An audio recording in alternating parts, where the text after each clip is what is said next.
Good evening and welcome to the, what day is this? June 13th meeting, regular meeting of the West Sacramento City Council and West Sacramento Redevelopment Successor Agency and West Sacramento Financing Authority. Let it be known the mayor is not in today.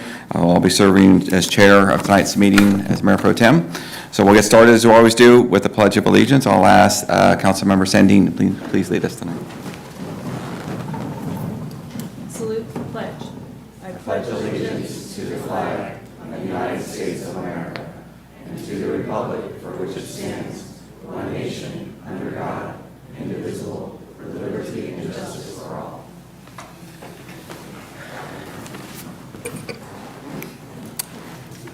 Thank you all very much and welcome to your chambers tonight, and thanks for being a part of our meeting. As we always do, we'll get going on to the agenda.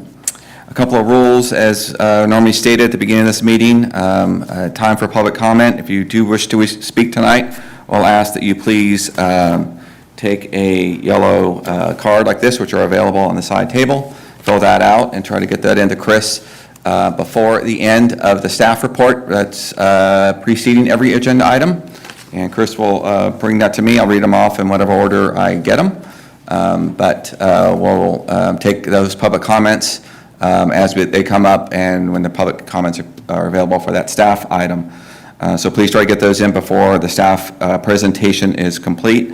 Also, we ask, again, just in the issue of fairness, to make sure everybody has an opportunity to speak and plenty of time to speak. There's a 3-minute clock we have on speakers. There's a clock on the side, I think, that'll help you keep track of your time. Please use that time, keep an eye on it, try to stay within that time. If you do hit the 3-minute mark, I'll just gently remind you to please wrap that comment up and we'll move on. So I appreciate your cooperation in that. I also ask that during anybody's speech or at any time during the council deliberation, that please we try to act with respect and respect each other and his neighbors and his friends and his colleagues, but please try not to make anybody additionally nervous. So please, no applause or any other reactions or catcalls or boos or whatever during a person who's trying to address the council. We'd appreciate that. So we'll start as we always do tonight, which is presentations by the public on matters not in the agenda but within the jurisdiction of the council. We have a few folks that have asked to speak. First up is Danny Langford. You have a... Did you not want to speak? No, I did. Oh, okay. I just don't want to be first. Luck of the draw, Danny. I know. Good evening. Good evening. I just want to say a few things. At the Parks and Recs Commission meeting this last week, I'm a little concerned about something that the consultant said that's been hired to take care of the Parks Master Plan. One being that he was shocked because, and he's frankly never worked with a city that hasn't had more input or community involvement up to this point of the plan. That was a little shocking. Other thing was shocking, the surveys that they're hedging our whole community by were done online, which so many in our community don't use the internet. I know that's shocking for some people these days, but a lot of people in our community don't have the internet or use it as much as others do, as well as the surveys were handed out at paid events such as the barn. So we're handing out surveys to people that don't even belong in this community or they belong here, but they don't live here, making the decision for our parks. That doesn't make sense. That makes no sense. To say the last city council meeting was crazy and ridiculous is an understatement. So many things, especially around the RD 900 issue. I find it definitely stretching the use of exposure to litigation very loosely to end the meeting or go into closed session in the middle of a discussion when there's no specific litigation that you're being exposed to. There's no case you're being directed to. And the Brown Act is pretty specific on those kind of things. So that was very concerning. The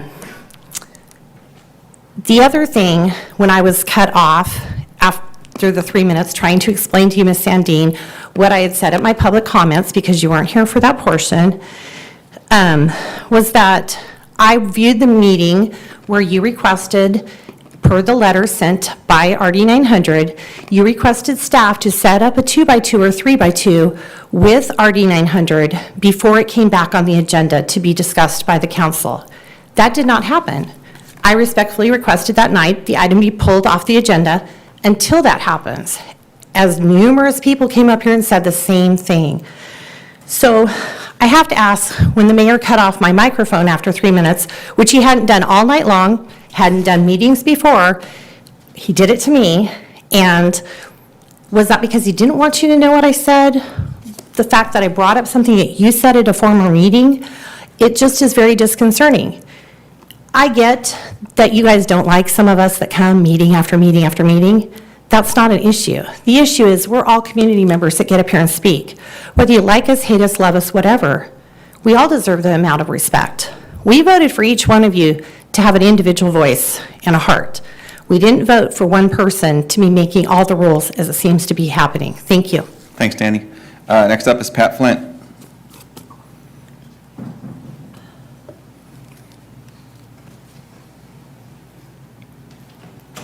Following Pat is Martha Hanson.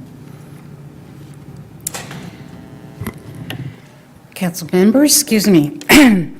I believe at the last council meeting, and Danny already stated, during the RD 900 537 takeover item, you violated the Brown Act 54956.9. You went into closed session to discuss exposure to litigation. Unless I'm citing the wrong code, and please correct me if I'm wrong, because I am really trying to understand the reason for that closed session. There were no specific cases. It was generally a discussion on liability of insurance purposes. Legal counsel stated that he was not familiar with the RD 900 insurance information. And it just seemed like a ploy. I'm sorry, it just looked bad. And when you came out and said nothing and voted, it looked even worse. You were not exposed to any specific litigation, nor was there a lawsuit pending on any part of that litigation that was supposedly discussed. It was just a hypothesis discussion, and it should have been discussed in open session. Thank you. Thank you, Pat. And Martha Hanson. Good evening.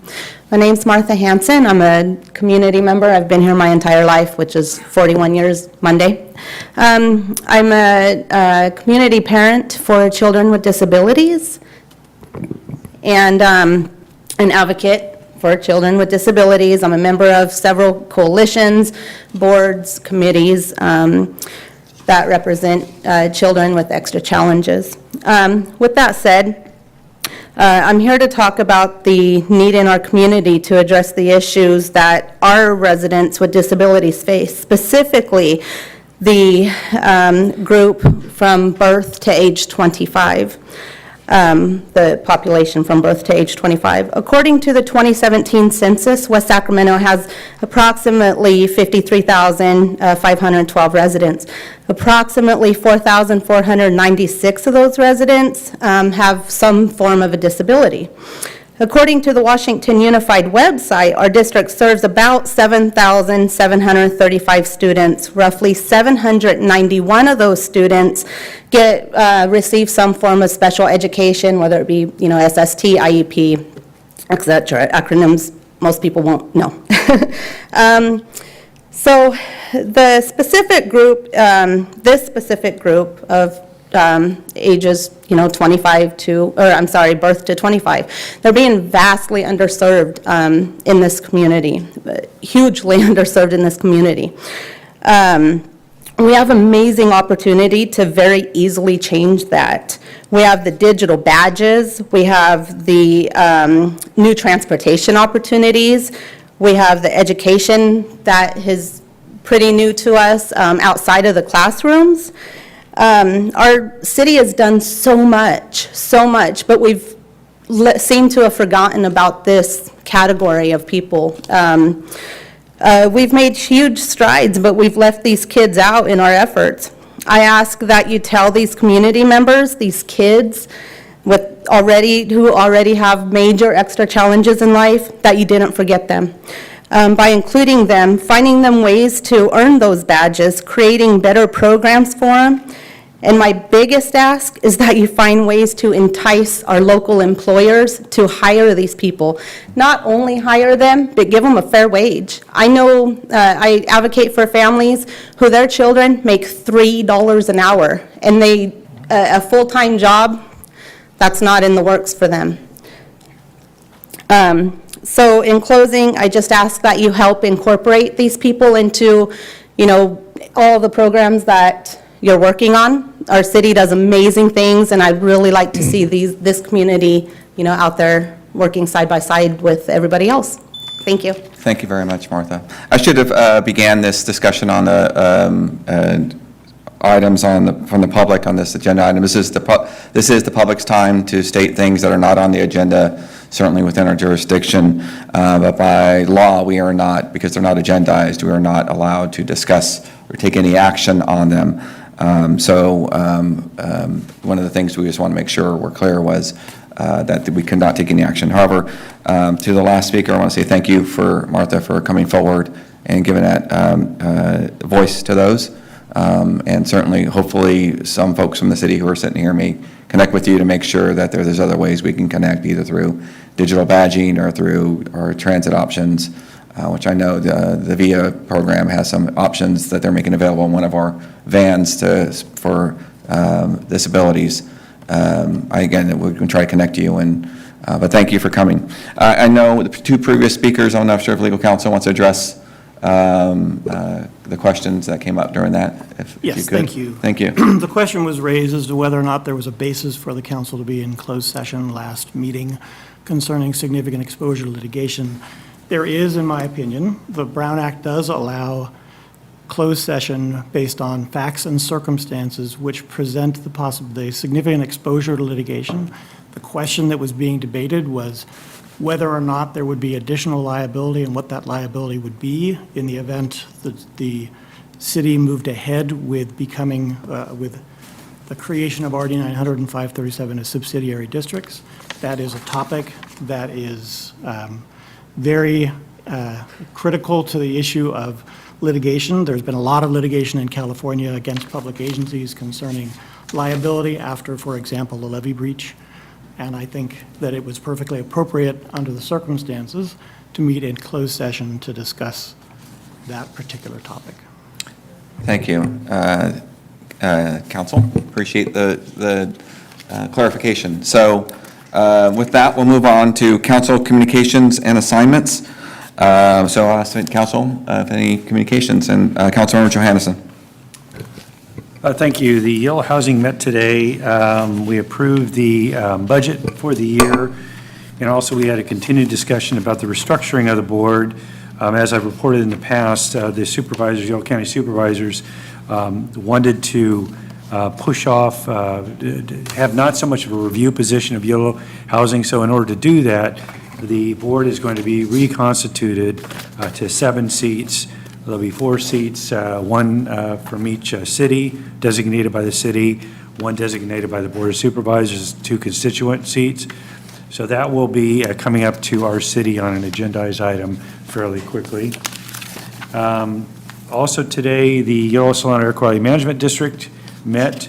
The most significant item we discussed was I'm on the Clean Air Funds Committee, which allocates a portion of funds that the district receives for clean air projects in Yellow and Solano County. So I'm pleased to note that the West Sacramento was awarded 2. One was for its wayfinding path and markings on paths, bike paths, of $17,750. And also the chamber was awarded $7,500 for their program to outreach to local businesses on electric vehicles and the opportunities for funding, and to get more information out to the businesses on electric vehicles. That's it. Thank you. Thank you, Councilmember Johannesson. Councilmember Sandin. Thank you, Mayor Pro Tem. The West Sacramento Area Flood Control Agency met on May 15th, and we approved an access and utility easement to Global Signal Acquisitions LLC so that a permanent underground utilities to a new cell tower can be constructed. And we authorize the general manager to enter into an agreement with the State Water Resources Control Board for a site cleanup sub-account programs fund for the former Time Oil site remediation project. And we also heard an update on the Southport Levee Improvement Project, and construction on that, as you've probably noticed, is well underway, moving along. On May 24th, the YOLO Local Agency Formation Commission met. I was sworn in as an alternate and representing one of our cities. It's a rotation to that commission on May 22nd. The commission adopted a resolution initiating dissolution of 2 reclamation districts, 2076 and 2120, and we approved the commission's 2018-2019 budget. And earlier tonight, the Port Commission met and we approved our 2018-2019 budget. And it was a very good budget. Very robust, yeah. Yeah, very. Things are looking great. Yeah, the port is profitable, and then actually, the commission, not to steal your thunder, but made, based on staff recommendation made a capital improvement plan to make some improvements to the port that were overdue, and we have the surplus now to do that. So thanks to our Port Commission and to the Port Director and everybody else. So thanks, Rick. Councilmember Rusco. Thank you, Mayor Pro Tem. This morning, I attended the Regional Sanitation District Board meeting. We received our 2018 update from our CFO, Joe Mastretti, regarding the long-term financial plan, and we also approved the capital funding projections for fiscal years 18 and 19 through 27 and 28. And the short of it is that we are also in really great financial standing, in so much that some of the efforts to do debt restructuring will allow us to pay off existing debt well before it's due. And also, we have cash reserves in excess of $300 million, which has allowed us to keep a bond rating of AA. So all good in regional sanitation. Thank you. Everything's flowing right. Sorry. All right, I have a couple of items. On Monday, this past Monday, the 11th, attended the Yolo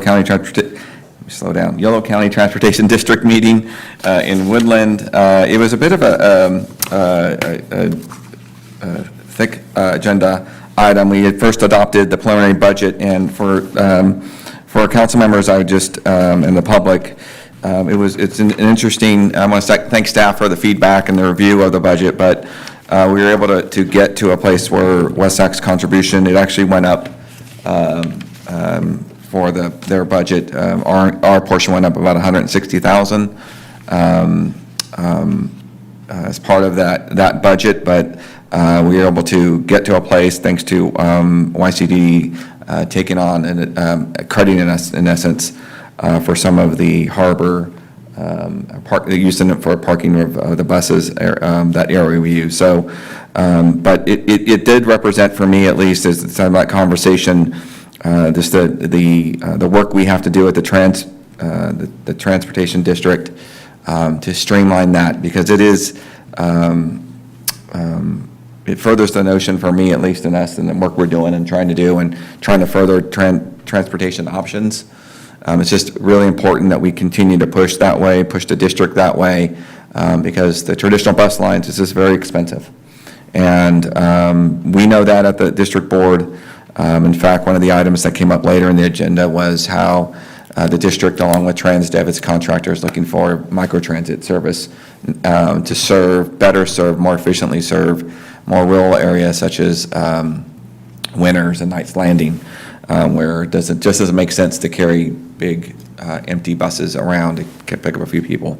So we'll continue that work. The other interesting point that came up was Caltrans came, and you may have read a little bit about this. Caltrans came to us with YCD, asking YCD to carry a grant application to the federal Department of Transportation program, the BUILD program. They're going to seek a $25 million grant. What Caltrans is proposing and conceptualizing is to widen I-80 between Solano County and Enterprise Boulevard here, by, in essence, eliminating the center medium, that entire stretch. For anybody who occasionally goes to the Bay Area for work and comes back in the evening, the traffic backs up pretty much before Davis. I see a lot of nodding heads. And those going to San Francisco in the morning understand the backup that occurs all the way back into our city, trying to get onto the causeway. So what they're proposing is a contraflow proposal where it's a movable medium all the way that way. It would, in essence, allow to insert another lane, express lane. It would be a toll lane that will allow users an expressway, buses, I think, would use it, and HOV vehicles would be able to use it. But again, for those commuting that want to pay the toll, they would basically get an express lane going right through that stretch that'll allow folks to widen it. Now, we're a few years away. It's a pretty aggressive plan. They're trying to get to construction by 2020. And they got a ways to go to identify funding. But they asked for the district to ask for that grant, to carry the grant for them and take it to them. So our staff and we will have an opportunity to weigh in on that grant and the planning around that. They did ask that the city would back through the city manager, so I'll ask the city manager and our public works folks to get together on a letter of support, because I think we all feel that commute. I know we have some concerns with it. It's an opportunity for us to voice concerns with the project, but I think it's an important one for the region and for the regions in Northern California. So again, it's early yet, but I thought it was worth bringing up to the attention of council and to the public, because there wasn't a whole lot of, I think the main headline that came around it in the last couple of weeks was around proposal of using toll roads, which this would be, but it is to alleviate a very congested part. And in no way takes away, it's not throwaway work, because they are also planning to further widen, especially around the causeway and outward, widen those areas to create a new bicycle lane, to create more HOV space along the causeway, again, in an effort that's a really congested area. So anyway, that was the other big item that came up ahead of us. So we'll be hearing more about that as YCTD puts in that grant. Also, a couple of notes. I was appointed vice chair of that beginning next month. And the other part is we were able to say farewell to our old friend here at the city, Mike Lucan, who, as you may have heard, moved on to the Placer County Transportation Planning Districts as the head of that organization. So we thanked him for his service, longtime service at YCTD, and then more importantly in the county. He had, as well know, he was here for a long time as well. So we're glad to see him get a leadership role at another agency in Placer County. So that's all. Any other communications? I did want to bring up one other thing. On the Riverfront Joint Powers Authority, I just wanted to bring up, while I have no communication around, I did go to SACOG yesterday, work with them. They're getting ready tomorrow night. There is an open house at the Sac City Hall starting at 5:30 with a presentation starting at 6 to learn more about the streetcar project, station design, and other components of the streetcar project. So I went yesterday to help put together a video for, there's an online open house, so those who can't make it, you'll probably be hearing about the ability to go online and give some feedback to the streetcar project. It's designed for streetcar stations and so on. So make sure everybody's aware of that. That's tomorrow night, the 14th, at 5:30 at Sacramento City Hall. So other than that, we'll go ahead and move on, unless there's any other comments or communications.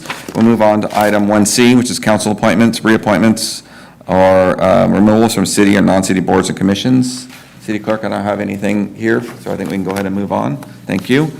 Move on to the consent agenda. I'll ask council members, are there any items to pull? I know we have comments on a few of these, so if you have items you'd like to pull. 6. Item 6. I'm asking for item 5. Any other? And we have public comment on item 7. 9, 11, and 12. So just to kind of, somebody can help me keep track of all that. All right, so let's talk about item 5, which is my question. And I got to pull up my notes. So on this item, I just need to I think this is just for me that, I'm sorry, Aaron. This is just an item for a question around, this is just giving a little bit bigger budget to work with the chamber on an existing, am I reading that right? Is it, Yeah, so the, these are services they already provide. Right, We need the to have it increase in in your contract. compensation from the previous contract really accounts for the true cost of expenses that the city has incurred during the contract term. So there's a little detail in the staff report about what those entailed. We are getting a bit of a discount in increasing the amount of the contract from the expenses that we've incurred year to year. Okay. On the chamber side, it gives them more reliability about that revenue, so it's sort of a win-win for both parties. Okay. Yeah, I have no problem with it conceptually, because I know we've enjoyed a great relationship with the chamber and the services they're providing here. So I just want to get clarification on what we're actually just making sure that there's, I think, Yeah. ample budget in here. Okay, thank you. So thanks to the chamber. I don't think they were able to be here today. No, okay. So thank you. Is Denise, do you want to say anything, Denise? You good? Okay, thank you, Denise. All right, next item is item, we had a comment, I believe, or somebody pulled item 6? I did. Oh, thank you.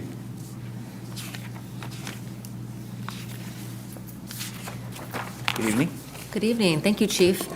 As you know, I'm a big fan of the activities that our West Sac Police Department put on for our children and our wider community.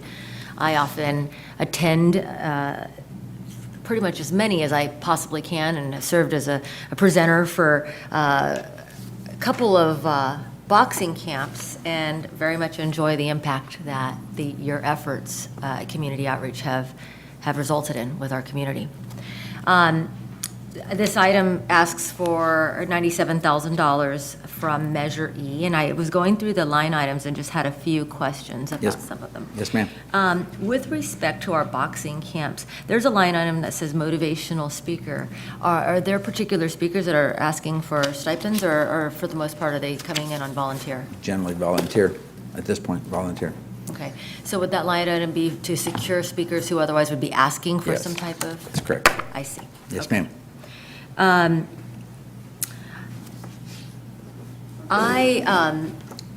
The community probably isn't fully aware of all the things that our police department does, including the boxing camp that I referenced, and there are 2 of them. There's also football camps, basketball clinics, a youth academy, coffee with a cop, shopping with a cop, the list goes on. I mean, it's not exhaustive, because we have officers that are out in the community doing things on a regular basis. My interest here is in how we're using our Measure E funds. I did notice that there were a lot of T-shirts that were being purchased, and I not a criticism whatsoever, because I am very complimentary of the efforts. However, I would really love to see new and innovative things being done with Measure E money specifically. And some of those, and considering that our officers already have limited resources and time, I'm just thinking, is there a way that we can think outside the box or use other promising practices from other agencies, such as, I know that, for kids that you may have come in contact with who might have like low literacy or low reading comprehension, there may be an opportunity for officers to go once a week to our local library and read to school-age kids, and maybe businesses could offer cocoa or some other types of light snacks. There are externalities for those kids in getting more of a positive attachment to reading, as well as coming into contact with officers in a positive way, as opposed to just being at a call to service. Also, we also have this ropes course coming in, and I know that some agencies do, a 3-day trip to Big Bear. And that might not be something that's within our ability at this point, but if we have a ropes course there, maybe we could structure a camp that allows bonding outside of the normal atmosphere, where everybody's learning leadership skills, but also in a non-traditional environment. Perhaps if we use our CSI or forensic team to teach kids about math and science and how to fingerprint, maybe give them an idea of non-traditional career paths. And further, I know that it's been done in the past where you say, oh, let's do an anti-drug art contest or an anti-gang, and, kids will come together and they'll put their proposals forth. And I'm a proponent of programs like that, because especially if those monies that could be used on T-shirts would be used for scholarships or some type of savings account for a child down the road. But being a mother of a daughter who just won a contest for Women's History Month, what her schools did is they took submissions of artwork for women empowerment, and then they made bookmarks. And every child in the school district, Elk Grove Unified, received a bookmark with her artwork on it. And to take that a little further, what if we were able to ask children in our community to give us from their viewpoint, what their issues are, what their concerns are, and they could translate that into artwork that would inform our officers how to look at problems in our community in ways that we wouldn't, because that's not our lens. But they have a different lens to the community, and in that, whether it's a bookmark or a $500 scholarship or whatnot, it's encouraging those positive contacts outside of coming into contact with officers in negative ways. But I just got to tell you, I'm really grateful to have a department that values these types of activities. This is not a criticism whatsoever, just an opportunity for us to think of innovative ways of including our youth. And on that note, on a side note, I did speak with the president of the Cops and Kids for Sacramento today, and they are interested in inviting our West Sac kids to their program so they could also benefit. So, whether or not that's a partnership opportunity we could take advantage of immediately or down the road, it's just one other way we can expand our reach. And so with that, I support providing Measure E funds in this particular item for outreach. And one final point. I had a case about a couple years ago where an officer from the FBI actually had gone to a school and was giving a presentation on cyberbullying and cyber safety. And because of that, it unraveled into what ended up being one of the most horrendous child pornography cases that our office has known in Sacramento County. But I don't think kids have a really good grasp on what it is that they should be protecting on social media, and that's the common form of communication these days. So that's just another activity where I think we could possibly be using, Measure E funds to help support our officers go out and support our kids.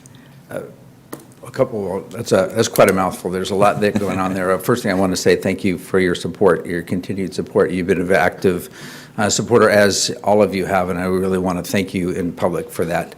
This is a significant initiative for us, for many different reasons, not the least of which is so that we can, help kids that are on the cusp of going left or right. We want to keep them down the center lane, if you will.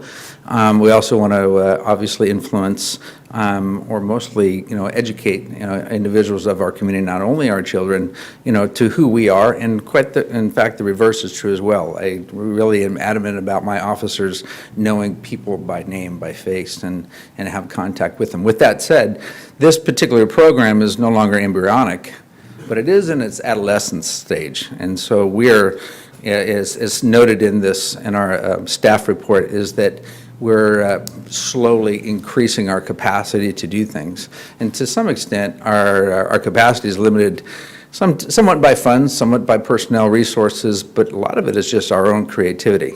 And so many of your thoughts and your suggestions are duly noted. And, we'll be looking to expand and get anything from different types of programs within the structure that we're already doing, or certainly to look to expand this as the months turns into years. And we're looking for this program to be, a very significant aspect, more so than it is for the department, but also for the city in general. So we do appreciate your support, both, obviously in this request, but as importantly, just your physical presence on those days. It's a big deal. We've got I'm going to steal a moment of your time. We've got the Youth Academy that's coming up on June 18th to the 29th. We have another Coffee with a Cop on June 27th. Summer Night Lights begin very soon. The first one will be June 30. We have a senior-focused Coffee with a Cop, which is on July 25th. The list will go on. So this is a big deal for us. Thank you very much for your support. Thank you, Chief, for your continued leadership in this front. It's been the years since you've been here, you really amplified this, and it's become an integral part of our interaction with the community, and certainly has been, for kids that you involve, it's just been a real winner for our community. So thank you very much. Thanks, sir. So, okay. Lieutenant? Mark, I'm sorry. Oh, thank you. Yeah, Chief, I just really want to commend you and the officers that are involved with this. I support each and every one of these requests for expenditures. It was, when I first came on the council, there was a lot different relationship between the police and certain parts of town. And I think through your initiatives such as this and having your officers become more personable, I mean, building relationships with the community and the officers personally, I think it's been absolutely huge. It's night and day, I think, from what the situation was back then. And I think it's because of not only your leadership, but the folks in the force, the officers that are out working and helping this out. And I'm really pleased to be able to support this. Thank you very much. It's important to us, and I think you can tell. Yep. Thank you. All right. Thank you, Chief. All right, next up is item 7. We had a couple of requests to speak. This is on the consideration, the downtown Riverfront streetcar governance documentation. So first up, Pat Flint.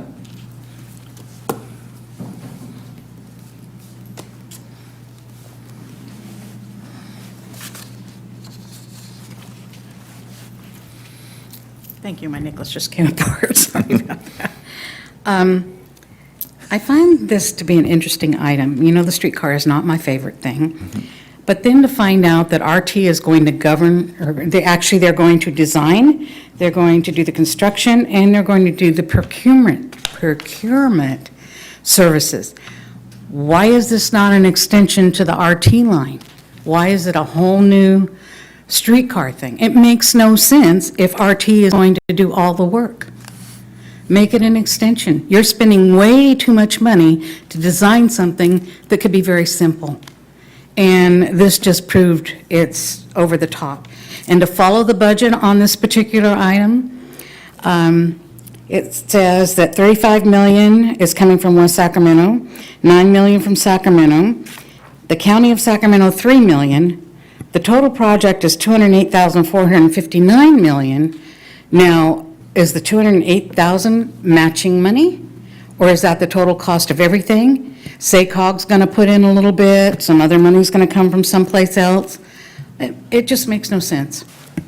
Thank you. Thanks, Pat. And Danny Langford.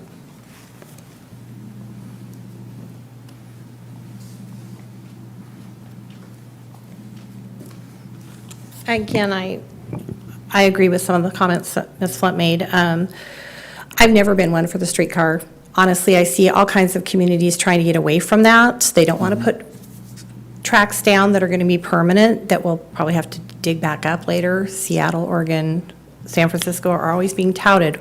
We are not any of those communities. We are West Sacramento. As the lady said earlier, we have, 53,000 something people in our community?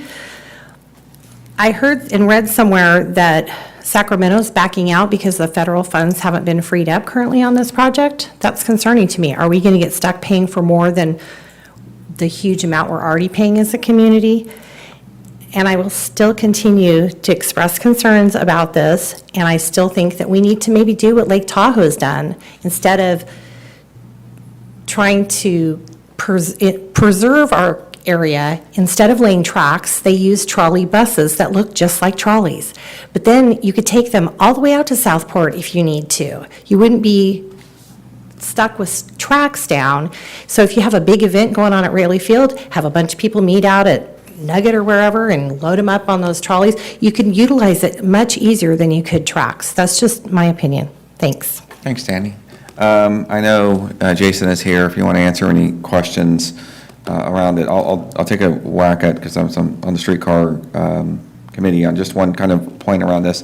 These are the governance documents that around the new Joint Powers Authority we have with Sacramento, that kind of articulate how we're organized as new entity that's going to oversee the operation and development and building of the streetcar program.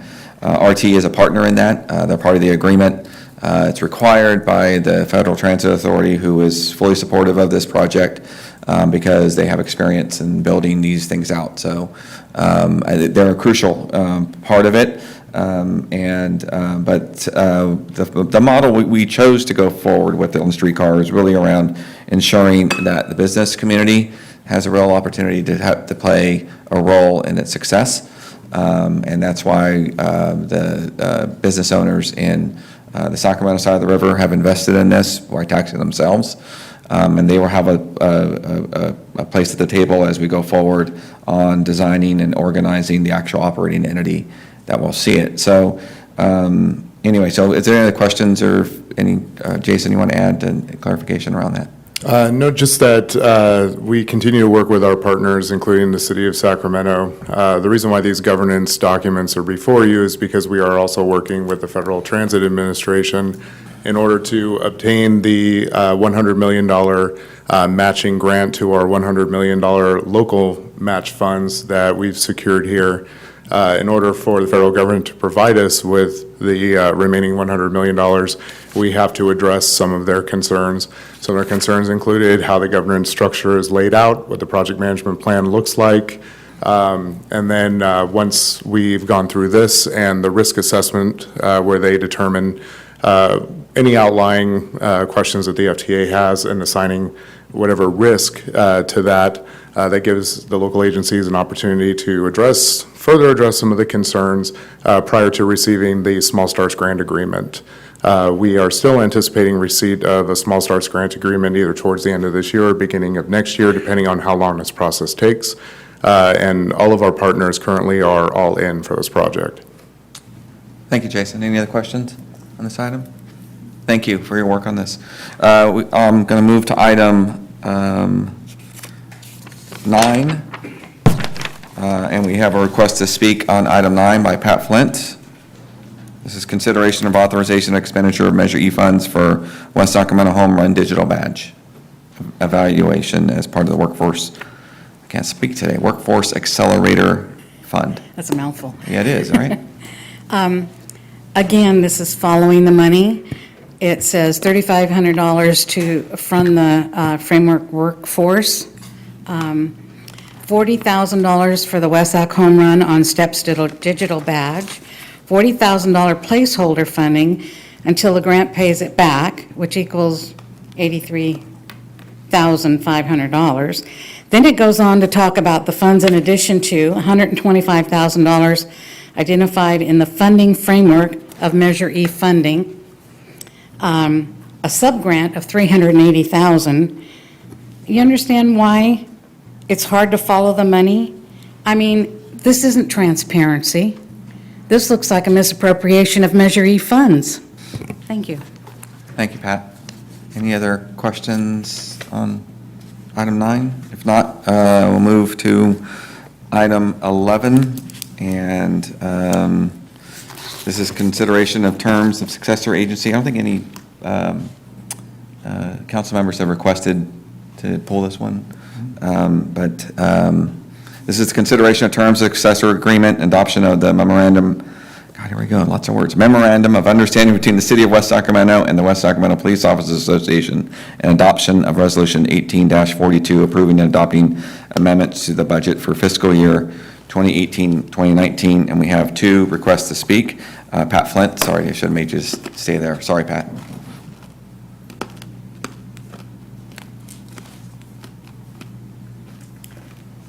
Under the analysis number 1, the terms of this agreement is contingent upon an anticipated proposed November 2018 tax measure passing successfully in order to fund the economic components of the MOU.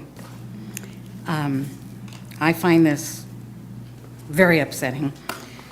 2018, should the tax measure not be successful, all increases after November 2018 shall be voided, and the contract will expire on December 31st, 2019. So what happens between November 2018 and 2019? Are their increases going to be taken back? They can't renegotiate because they've negotiated to 2020, which is December 31st, 2019. I hope the police are satisfied with the agreement. I do not understand the tax portion of it. I don't like the tax portion of it. I hope that fire has a chance to reopen and settle for a better agreement. And it's sad that fire and police have to have a tax increase every time there's an election year. You use them as a pawn. It's getting real tiresome. They deserve the best that we can give them. And, you know, have you ever heard of cutting out the fluff and giving to those that really protect us? Because that's what's important to the people. Thank you. Thank you, Pat. And then also Nick Barrero on the West Sac Police Officers Association.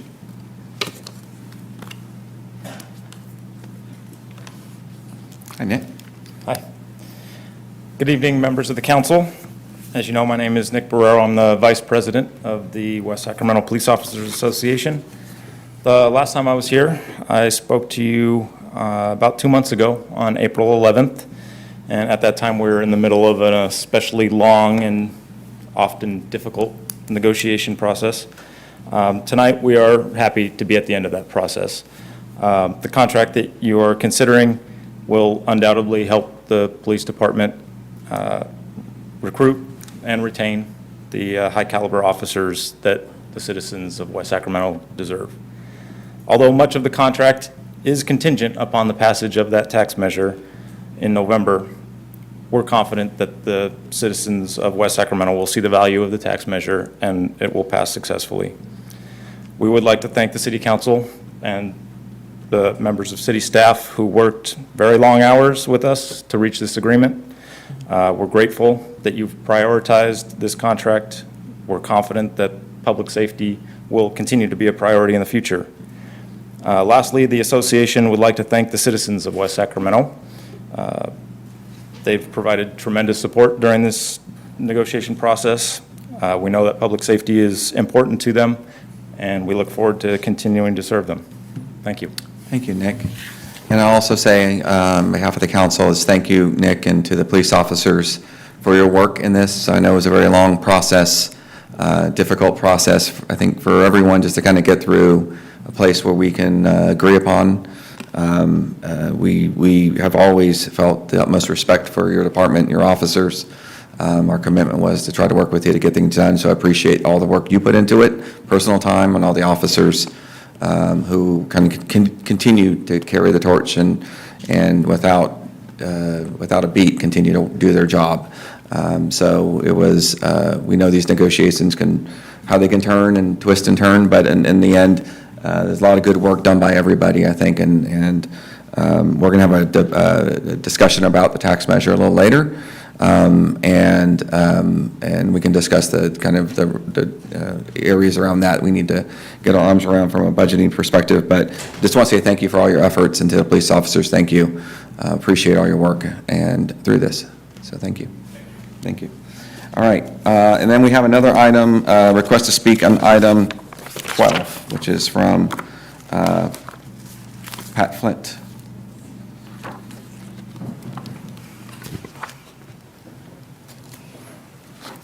Pat, I didn't make you sit back there. You can just sit right up front next time. Sorry, you put too many items on the agenda. I need to have something cleared up in the minutes. I believe I heard Ms. Sandine move the RD 900, I don't know what you call it, the item for a vote, and Mr. Roscoe seconded it. Yeah, I think. That's the way I heard it, and I rewatched it again this afternoon. So if you guys can, I mean, it clearly looked like it, and I heard it, and so I know, Ms. Sandine, that you said it wasn't you that moved it. There might have been, I recall. We couldn't hear it, and it wasn't announced out, Yeah. so I watched it twice, at least twice, maybe 3 times. with earphones so that I could hear what was going on. But if that's the case, the minutes need to be changed. If that's not the case, then I apologize. It's okay, appreciate you. That was, can I speak to Yes, that go ahead. briefly? Yeah, that was brought to my attention, and I remember seconding it, not making the motion. So I haven't gotten a chance to re-look at it, but that was my I just heard the recollection. mayor say, Ms. Sandine, you spoke first, and then I heard something afterwards. Okay. Yeah, so, okay, thank you, Pat. And then I had an item on entry number 10, the minute order 1841, it says continued a public hearing, actually conducted. Is that right? Yes? Thank you. So, city clerk, any comment on that? I think is it normal practice that we watch the tape or before the minutes to make sure we got that I'm right? happy to rewatch it again and confirm back and see what we see. That's fine. I didn't realize that there was a question on it, but we'll look into it. Yeah, let's go ahead and do that, just to make sure. Yeah, I think it's fine. All right, so can we approve these contingent upon that? My suggestion, would you continue that one? And then Okay. it can be brought back. to the That's next fine. meeting. Thank you. All right, so I think that ends, so we have all the items before us on the city council. I'll pull item 12 to continue. So items 2 through 11 have been brought up, so looking for a motion. So moved. I will second that. We have a motion from Councilmember Orozco, seconded by Councilmember Sandin. All those in favor say aye. Aye. All those opposed, and consent order moves forward. Thank you. Moving on to item 13, which is public hearing and first reading of ordinance 18-10 regarding development agreement for a proposed cannabis manufacturing facility at 2286 Del Monte Street. Oh, Kathy. Good evening, Mayor Pro Tem Ledesma, members of the council. This item is for a development agreement for a cannabis manufacturing business, which is proposed to be located at 2286 Del Monte Street. The project would be located in a approximately 12,000 square foot standalone building. The project site is zoned light industrial. The manufacturer operation would manufacture cannabis oil at the facility. The facility is not proposed to have any customers visiting it. There will be no signage on the building, and the building will utilize odor control measures. Staff from police and fire have toured the site. The applicant's been working very closely with police department staff on the security plan for the building. And their safety and security plan will be approved by PD staff prior to initiation of the operation. This site is directly adjacent to a school. The applicants have met with Wessac Unified staff, and the school district staff has toured the facility. The school district has indicated that at this time they do not have objections to the property as long as the project constructs an 8-foot tall solid fence on their northern boundary, which is the boundary that is directly adjacent to the school. The city and the school district have been tentatively discussing the conversion of the ball fields that are on that end of the school property into a park site that could potentially be available to the public during non-school hours. I've spoken with Parks Department staff, and they say the proposal at this time is that the park site be gated during school hours to reduce the number of non-school individuals that could come to the site, and so that would mean that that end of the property would not be used mainly during the day, so there would be less conflict there. One item in the DA is currently potentially pending some minor revisions, section 1.15.6, which has to do with interorganizational sales. That section, as it's in the DA right now, was pulled from a previous DA that had to do with distribution facilities, and our city attorney has a little more thorough description as why we're still looking at that section. Actually, you covered that fairly well. There is a question as to whether this section really is applicable to development agreements other than distribution development agreements.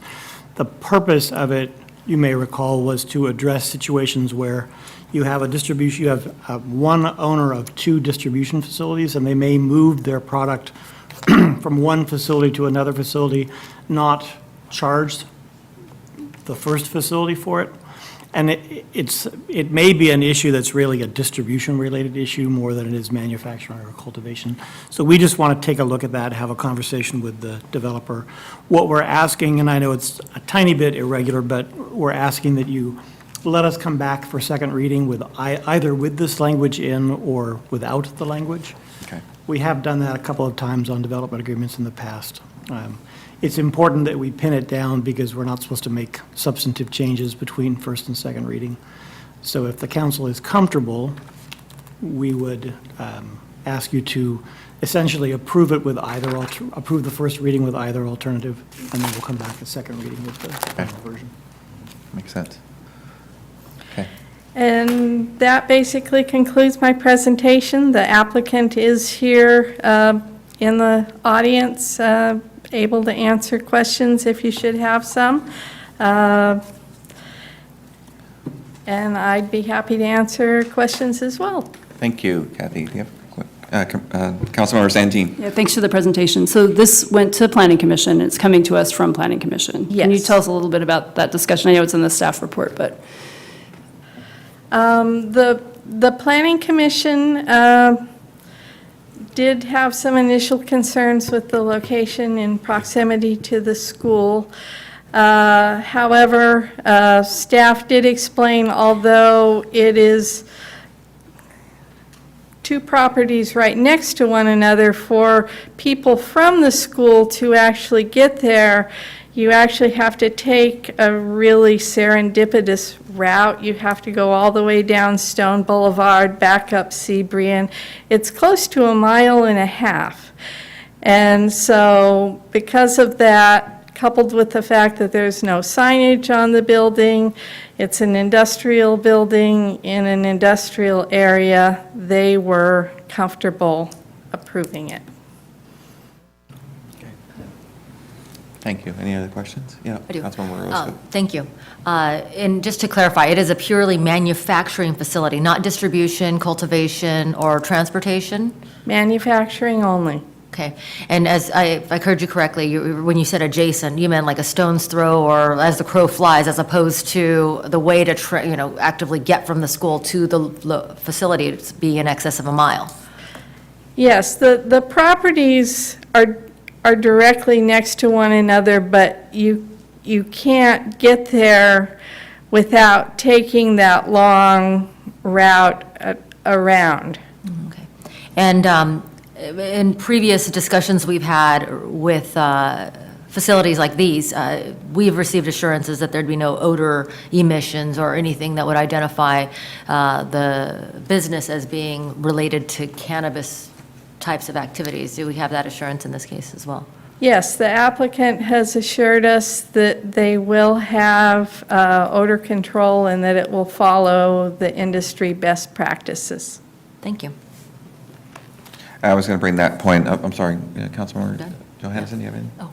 Okay, yeah, I was going to bring that point up as well around the odor, because it's come up on the other facilities as well, and I appreciate the city staff forwarding us a couple weeks ago, the, kind of how the city's approaching cannabis odor control. And the point, I think I can read off this, correct, if it's not the memo was, exterior odor is considered a violation of the safety and security plan as it defines the facility, so. Correct. Yeah, and I Failure to think- comply with the odor requirements would be a basis for termination of the use permit and the development agreement. And I would also add that the facility is not open to the public. Right. So I think that was a large part, neighbors at one of the other facilities, and rightly so, should be concerned about this, as we all were. And so I appreciate staff, as we learn more about this industry and start to adapt to it, we need to understand the standards and give the public every assurance that we're looking at the standards on how to hold them accountable to these terms of this development agreement so they can be good neighbors and conduct their business as California voters have allowed them to do. So, but anyway, there's no other questions. We do have a couple, 3 requests to speak on this item. Thank you, Kathy. First up is Mark Posnick. Actually, it's Wayne to go first. Okay. Can we substitute Wayne Shell for Mark? Sure. Next up is Wayne Shell. Thank you. Yeah, these are my support folks, and they signed cards Okay. so they could back me up if we needed some technical questions that I couldn't answer for you. Mayor Pro Tem, council members, my name is Wayne Shell. I am the CEO and majority owner of NorCal Green Ventures LLC, or better known as GVI.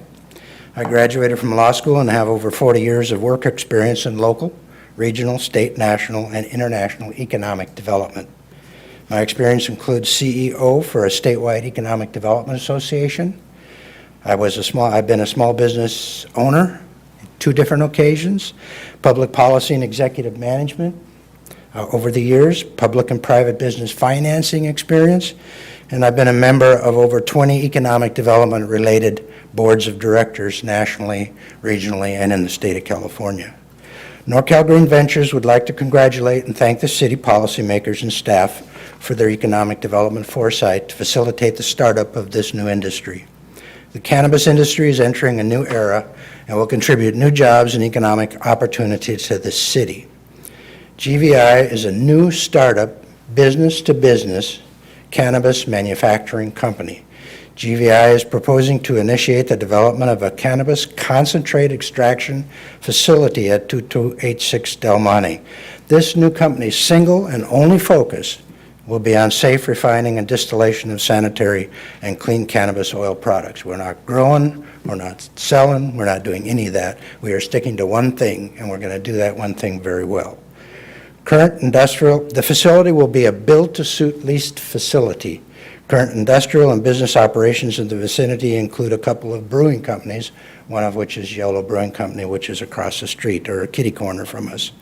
The site renovation process is expected to take about 6 months from approvals.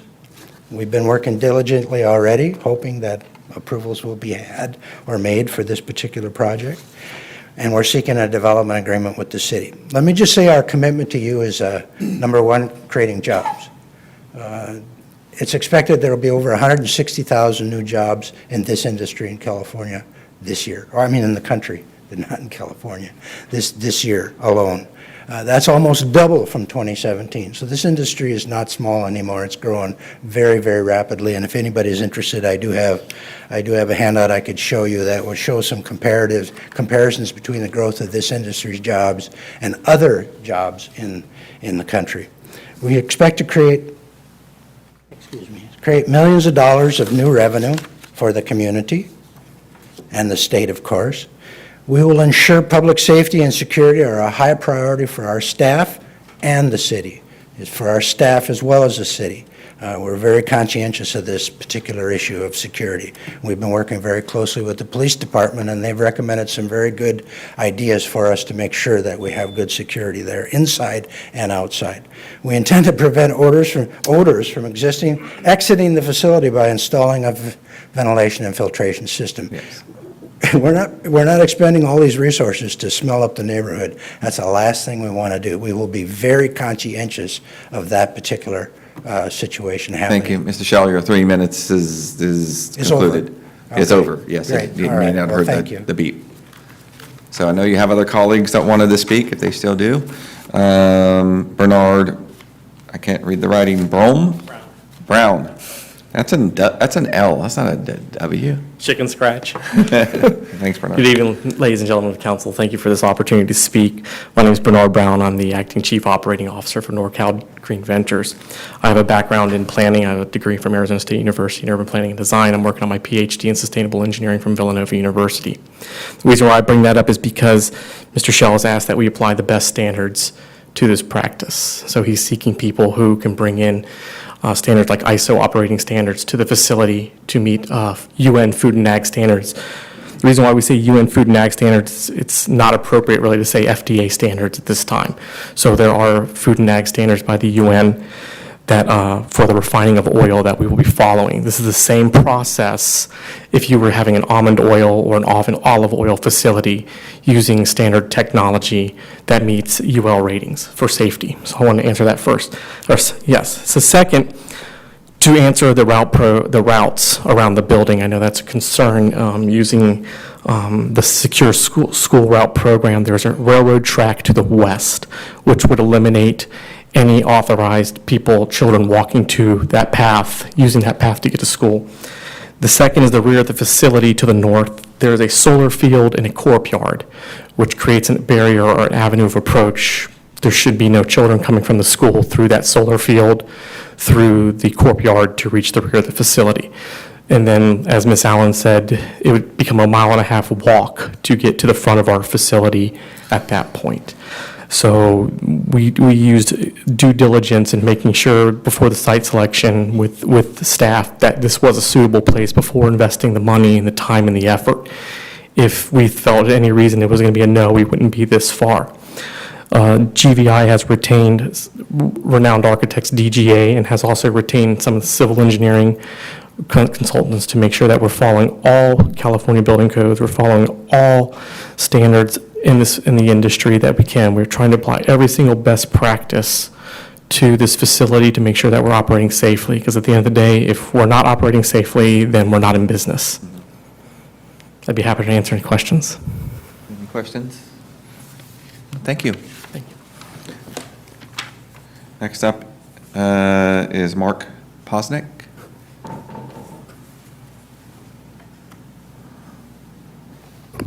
Thank you, Mayor Pro Tem and Council. My name is Mark Posnick. I'm a principal at DGA Architects. We are the architects for the facility, as Mr. Brown had mentioned. Just for a little bit of background, we are the 8th largest architect in the country for biotech life science facilities. So these are things that we know very well and do very well.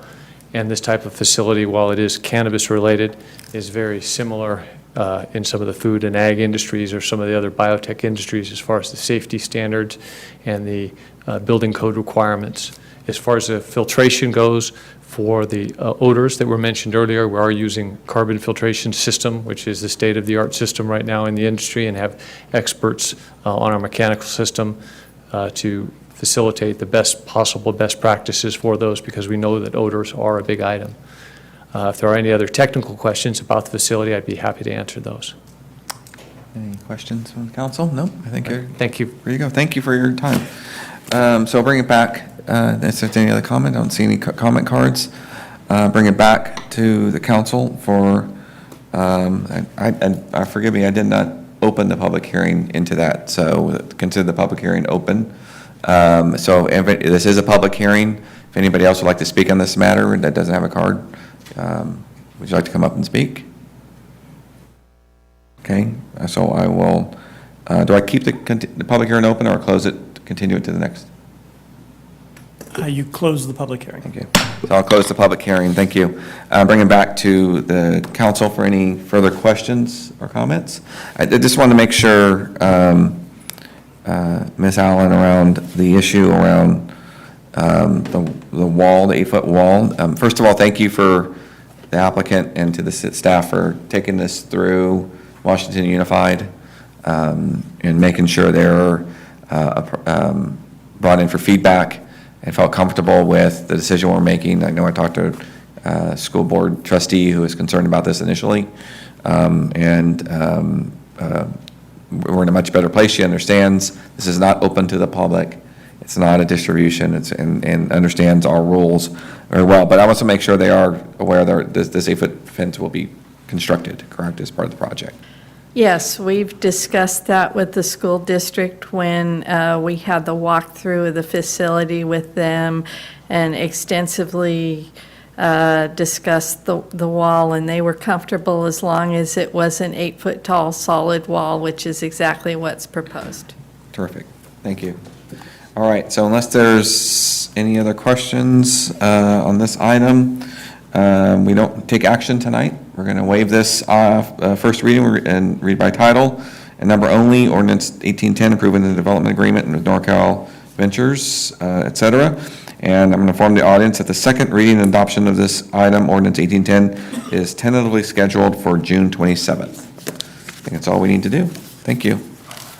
All right, moving on to item 14, which is public hearing and consideration of resolution 1827, vacating a public right-of-way easement on Lake Road.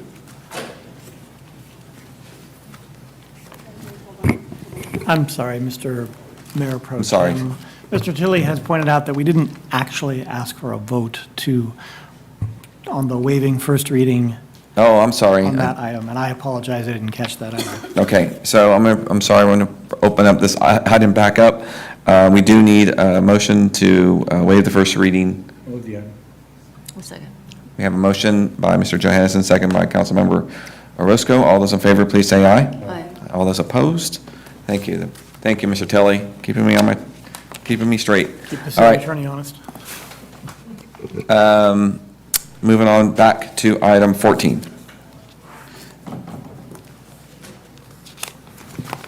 Good evening, Mayor Pro Tem Ledesma and council members. This item seeks council approval of the abandonment of one small section of right-of-way located on Lake Road and backs up to Enterprise Boulevard. The proposed abandonment will allow for the sale of the property to a local hotel developer that would like to join the parcel with his adjacent property to allow him to build a Best Western hotel. On May 9th, 2018, council approved the notice of intent to vacate this right-of-way. All public postings and notifications of the proposed abandonment have been performed. PG&E was the only utility to indicate a conflict. PG&E has a gas line that runs through the property.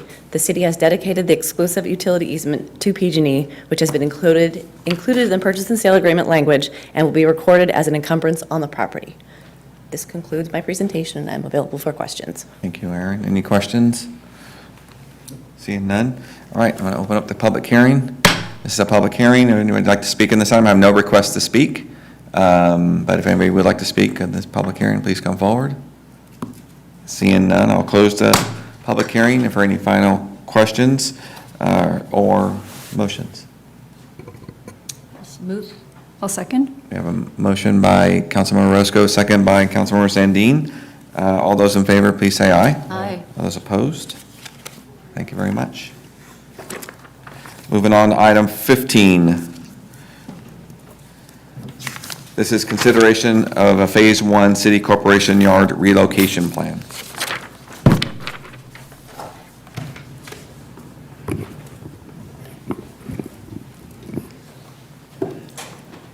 Thank you, Mayor Pro Tem. Good evening, council. It's my pleasure to introduce the Phase 1 Corp Yard plan this evening. I'm going to wait for Ms. Rangan to call up I only have 3 slides, so this won't be an extensive presentation. Just a reminder, but back in June of 2016, the council approved a $1 million design and construction management contract with Cappy Architects.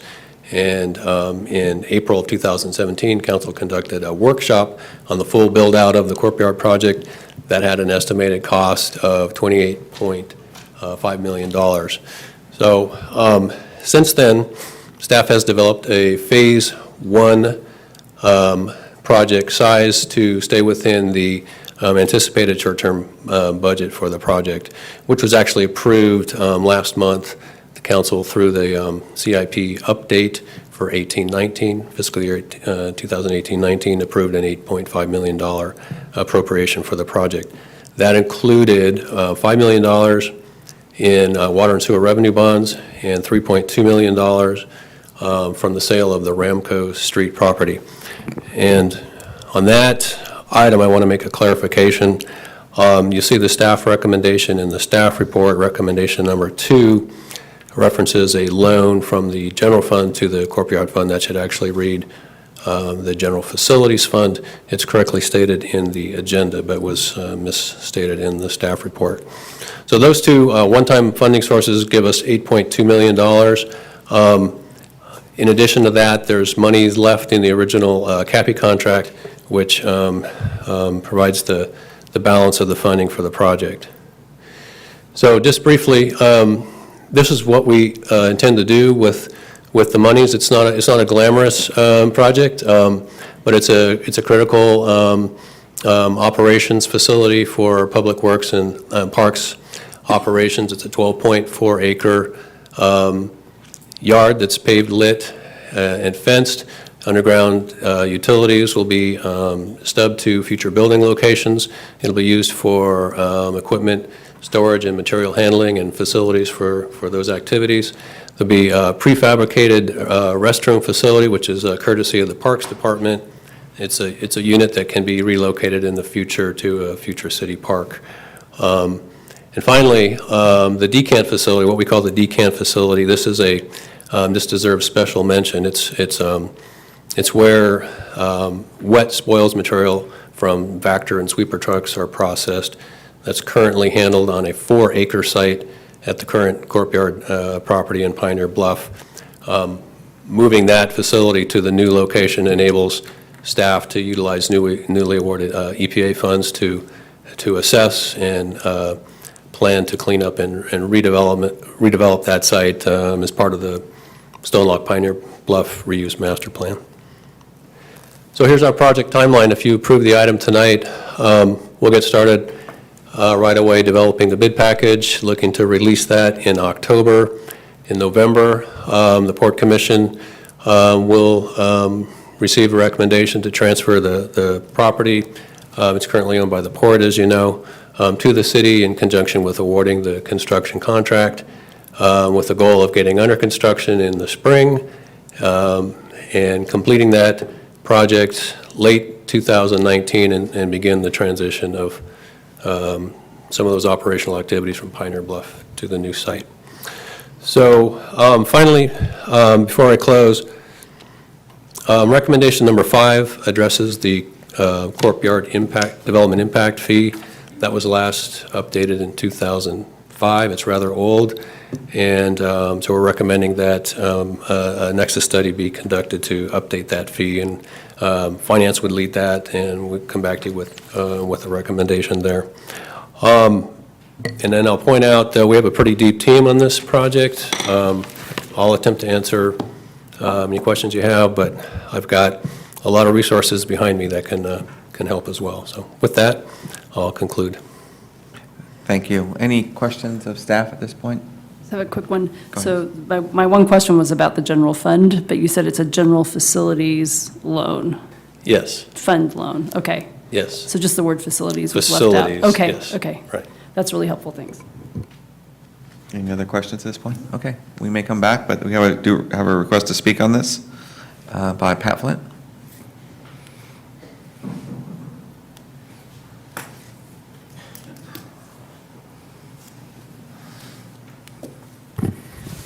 Again, I find this item money laundering and land laundering. The Port's got to, they sold a piece of property to help finance this. The city governs the port.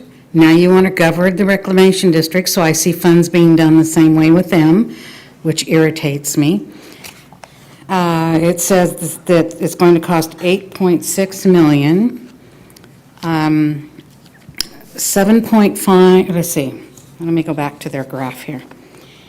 3 million of water bond revenue bonds, wastewater revenue bonds, 2 million, general fund loan, which is facilities loan, which is borrowing money against one fund to another. The remaining balance of 400,000 was from a design phase, which is okay. But item after item after item on your agenda tonight has money going from one fund to another that things being financed from 5 or 6 different funds in some cases, it doesn't look good. It looks like a misappropriation of funds is going on here.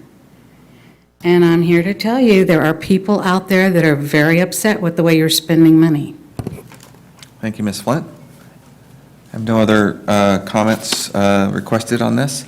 I will bring it back to the council for any questions. I do have a couple,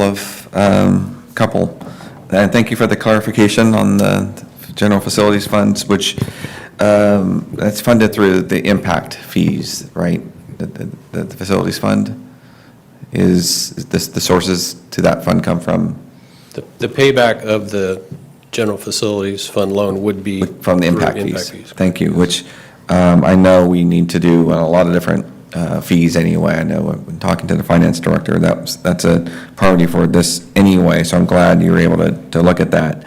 Now, the only part I wanted to bring up as a suggestion and ask of the staff is around on this item and talking to the school district if there's any way to leverage or talk to them about any needs they may have to where, again, there might be a shared cost or shared use of this area for their usage, so that, again, it's just an opportunity for us to maybe look at that as an arena, not to complicate the transaction, but certainly if they have upcoming needs for Corporation Yard, they have buses, they have, which I think they use some of our land for already.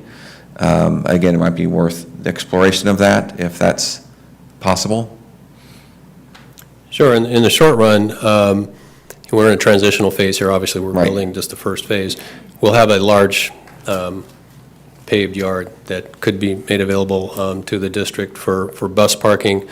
Longer term, the site graphic's not up anymore, but there's an adjacent 4.8 acre parcel that the port has a first right of refusal for, and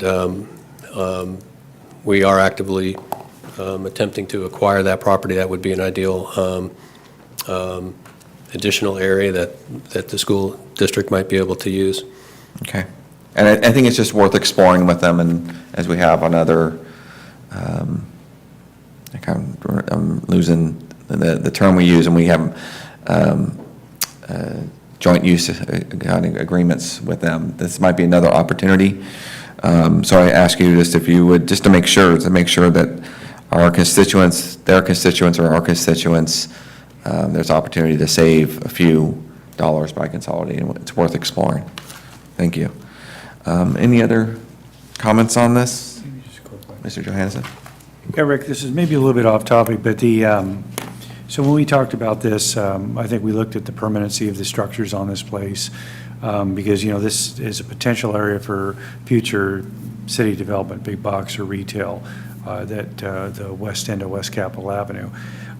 Is there a consideration of what would happen, where would the courtyard go if this, if the city outgrows that particular spot? This is pretty long term, but would this be kind of the only place left to do this type of thing?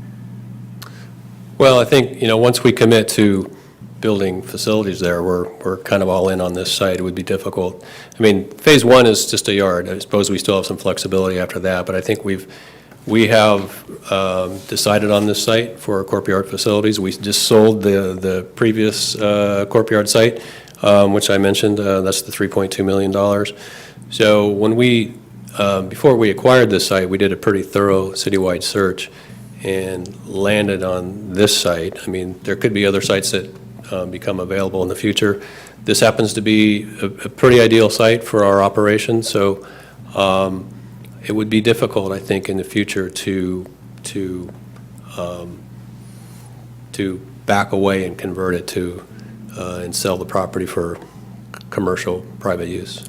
Yeah, I'm just thinking, this is real long term, but, we're going through the deindustrialization of South River Road, the Stone Locks area. And the time will come when it's probably going to happen in this area. So, I mean, it's probably not a question for right now, but at some point, that area seems like the natural extension of the River Point IKEA shopping center, easy freeway access. So at some point, Not now, maybe not 10, I mean, not 15 or 20 years, but some point that would probably have to be moved. I'd imagine if there's deindustrialization along that section, but I suppose the buildings on there, you know, even if it's a permanent structure, they're 20, 30-year life anyway. So a decision could be made, I would imagine at that point, but at that point, we're not really going to have really any space to do anything, but. Well, most of the facility is actually yard, so the buildings will be concentrated on the west end of the site. So if there was another yard property available elsewhere, I suppose there could be some conversion. Yeah. All right, thank you. Thank you. Thank you, Rick. No other questions? All right, so if there's no other questions, looking for them, go ahead. This has come to us many times. The financing has come to us many times in different forms with we're looking at the sewer rates and the water rates. So this isn't just landing in our laps tonight. I mean, we've had many discussions about the need for this facility and the need to move it forward.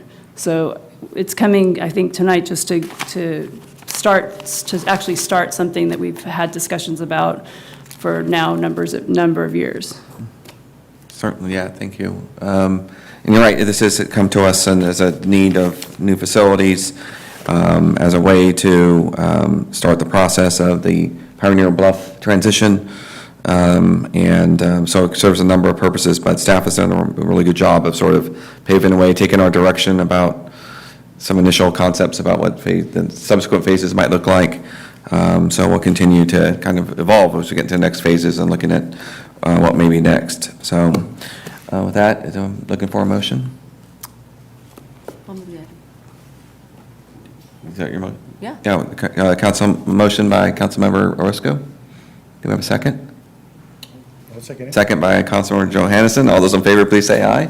Aye. All those opposed? Thank you. Motion carries. Moving on to item 16. This is a workshop on the 2018 Bicycle, Pedestrian, and Trails Master Plan. Mr. Doherty. Good evening, Mayor Pro Tem and members of City Council. Chris Doherty, Public Works Department. I'll give the city clerk a second to get the PowerPoint up and running. There we go. Perfect. Good evening. The item before you this evening is a workshop on the proposed 2018 Bicycle Pedestrian Trails Master Plan.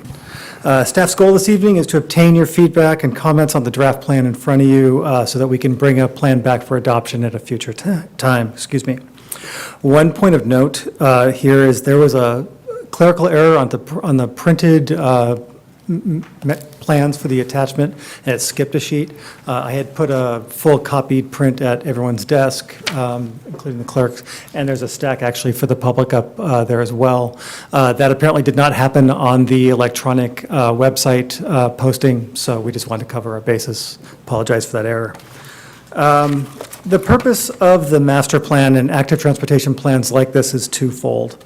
It is to identify deficiencies in the city's active transportation network and plan for that type of facility and those projects to meet those deficiencies.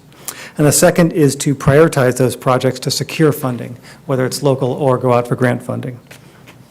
To be competitive for funding programs, most programs require that you have an updated master plan that with specific elements. The proposed 2018 master plan meets and exceeds all of the state requirements for active transportation plans. This effort was kicked off originally in 2016 and is aimed to kind of build off the successes that the 2013 Bicycle Pedestrian Trails Master Plan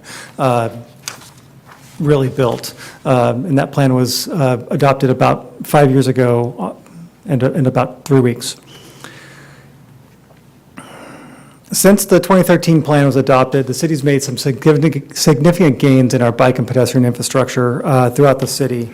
We've added approximately 4 miles of Class 1 bike trails. We're funded 10.4 miles of Class 2 bike lanes throughout the city, 2.2 miles of Class 3 bike routes in the city. And this is really an achievement, about 2.1 miles of a Class 4 separated facilities. And those are in two different facilities. One of those would be the Linden Loop with the parking protected bike lanes. The second is going to be the construction of the remnant of West Capitol Avenue, which will convert one lane into a two-way cycle track. These achievements has earned the city its first bicycle-friendly communities designation in 2014 at the level of bronze. And I'm very happy to announce that we were recently upgraded to the level of silver last month, which was quite an achievement. The updated master plan proposes an additional almost over 27 miles of new bike trails throughout the city and over 8 miles of new bike lanes on our collectors and arterials. Those projects include the extension of the Clarksburg Branch Line Trail, the Sycamore Trail system, the Main Drain system, the Southport Setback Levee Trail, those type of projects. The 2018 update will also include some new features that differ from the 2013 plan. We've made it a little bit lighter in a more infographic style, as shown here, a little less dense on text and more visual to make it generally easier to read for general public, but still maintain all the content that is needed for a true active transportation plan. And we've also done a lot of emphasis using the level of traffic stress analysis on our roadway network to really build a connected set of facilities that everybody wants to use, from the aggressive cyclists down to family cyclists, to really create a safe and comfortable environment throughout the city. We've also incorporated the high priority project sheets. These, an example that is in front of you for the Sycamore Trail system, these sheets will act as provide context for grant applications and really kind of help reframe all the benefits to the project in the city and kind of act as a brochure for the project when we want to secure funding. The projects we've included in this are the Sycamore Trail system, the I Street deck conversion project, West Capitol Avenue, and the Southport Setback Levee project. We've also made some adjustments to how we prioritize our projects. We've moved away from a numerical scoring method and moved into more of a high, a medium, and low ranking. Most of that medium and low ranking is based on the deliverability of that project, if there's another project standing in its way or another process standing in its way, so that moved it down a little bit. This allowed us to better tailor the projects for funding rounds. That shows our list of our high priority projects citywide, so it doesn't just tell the story of one or two of the highest rated projects. Really, we do have about 10 projects, both on-street and off-street, that are our high priorities throughout the city. And we do anticipate bringing an item back to council on the 27th of this month with what projects we are taking forward with this year's funding rounds through both SACOG and with the Active Transportation Program. So that should be coming in 2 weeks. And you will notice in the document there are two placeholders for additional appendices: the Safe Routes to School Master Plan, which is being worked on right now, and our Safe Routes to Seniors Master Plan, which is, I'm not sure of another plan in the country that has ever taken that approach before. So we are stepping back and taking a good look at what that should look like, and working with our partners on the Safe Routes to Seniors with AARP and with John Robinson to make sure that that is the right approach for those projects, and working with our with Walk Sacramento, who is currently running our Safe Routes to School program, to incorporate that master plan of projects into that appendices as well. Those will both return back to the City Council for adoption and insertion into this plan at a later time. And also, the Bicycle Pedestrian Trails Master Plan is actively working with two other active plans that are moving forward, which is our Parks and Open Space Master Plan, and really it's the trail segment that overlaps between those two documents, and there's a lot of working together between Public Works and the Parks Department on that project.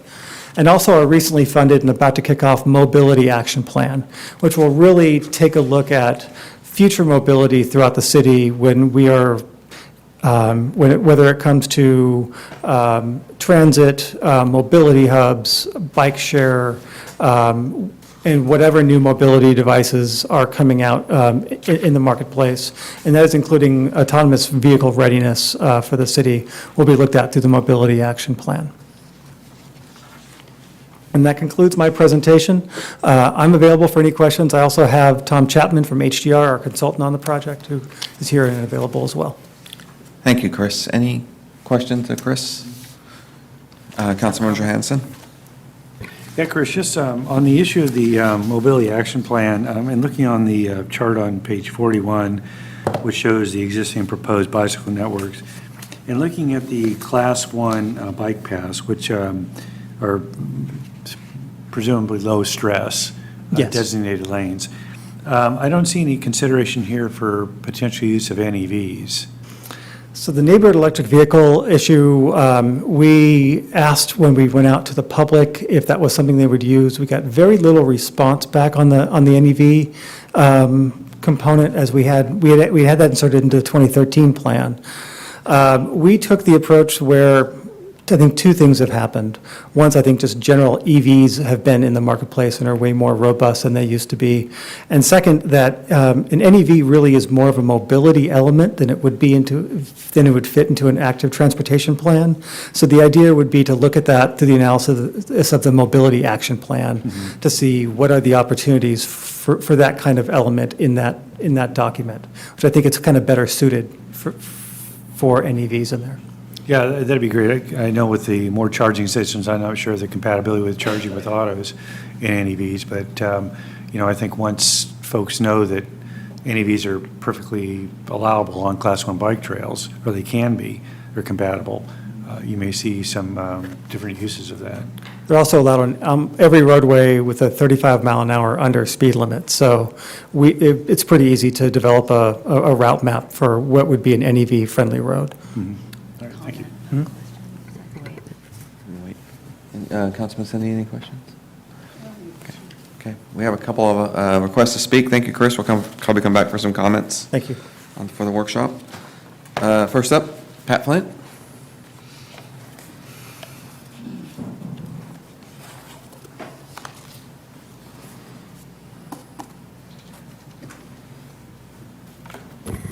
I just have a couple of comments.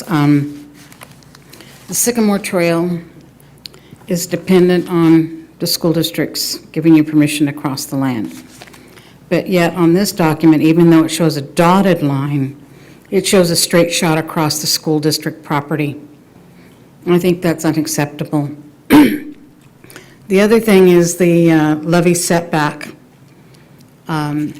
trail, which is actually the maintenance road for RD 900, which is now the city's responsibility, which shows me that this is why you wanted RD 900 control. I'm not so sure that pedestrians on a maintenance road, using it as a trail is such a good, safe idea. Thank you. Thanks, Pat. Danny Langford.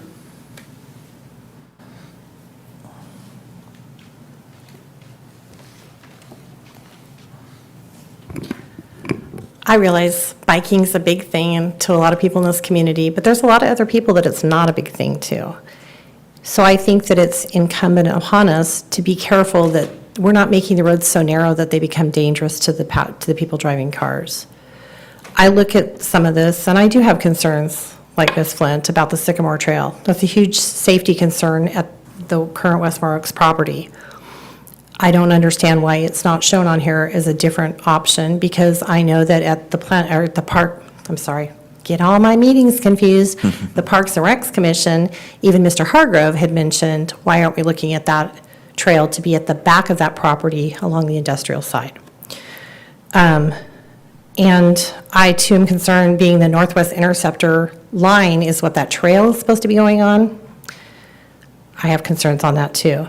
Also with the setback levee out by me being considered for massive trails and stuff, I've heard from developers, I've heard from people from the Army Corps of Engineers, because I do go out of my house and actually talk to the people that are working on the levees. That's a huge issue. We shouldn't be allowing horses, bikes, cars, motorcycles, even police ATVs should not be on our levee system. It will degrade them. It will hurt them. I don't want to see that. I realize it would affect all of us in a catastrophic way, but I don't think it's worth a chance. So think we need to be careful, especially when we're putting this in a master plan. Do we really know the safety issues on these things? Are we really checking that before we put it as a master plan? Okay, thank you. Thanks, Danny. Jim Brown. Mayor Pro Tem and council members, I'm Jim Brown with Sacramento Area Bicycle Advocates. SABA has been working with the city of West Sacramento on delivering Safe Routes to School programming in elementary schools this past year. And we're also about to launch a series of smart cycling skills classes for adults. So I'm very pleased with this partnership. I'm really glad for this opportunity to be working with the city. And I want to commend the city for its significant commitment to bicycle transportation. This is really important. We know that for every one bicyclist like me, there are 5 drivers who say they want to ride a bicycle for transportation, but won't ride on streets with a lot of traffic. If we can build the infrastructure that lets even 20% of those drivers choose a bike for short trips, we immediately double the number of people on bicycles and realize all the benefits to air quality, traffic congestion, and personal and public health. So this is an important matter for the entire community and not just people who ride bikes. Plans like this one are the way that we ensure that more people can choose a bike. I especially commend staff for including the discussion of low traffic stress bikeways. This is the infrastructure that's specifically designed to serve those interested but concerned would-be bicyclists. Having criteria in the plan for these kinds of bikeways lets you more securely ground the installation of this infrastructure in policy while creating bikeways that are significantly more comfortable and safer than conventional bike lanes and streets without any bike infrastructure at all. I have a couple of sort of granular comments. I'll be sharing these with Chris in writing. First of all, the discussion of low-stress bicycling appears in several places in the report. It's not entirely clear to me from the outside why it's in several places and not all in one place. There may be just some organization that we can suggest that would make that a little more coherent. Second of all, in Chapter 5, Section 5.5, you might consider making clear that you're talking about Class 4 bikeways. Again, this is a very specific comment, but I think that's something that the city should be proud of. You're the first in the region outside of Davis to have these bikeways, and I think they deserve a place called out in the plan, and so there's an opportunity to do that there. Chapter 3 addresses bike parking, and I would simply encourage you to consider incorporating the model bicycle parking ordinance from the Association of Pedestrian and Bicycle Professionals, which is a national organization. The reason for that is it decouples bike parking from car parking. I think that's the best practice these days. Again, a granular level suggestion, but I think it could help you as you look at development projects to understand better exactly what kind of bike parking you want to include. And finally, Chapter 2 explains the plan's goals, and I see value in putting them right up at the start of the report instead of having to go one chapter in before you talk about it. So again, thank you for this opportunity. I'll be sharing these comments with Chris. Thank you, Mr. Brown. Okay, no other requests to speak. This is a workshop, so bring it back to council for any further comments or questions for staff.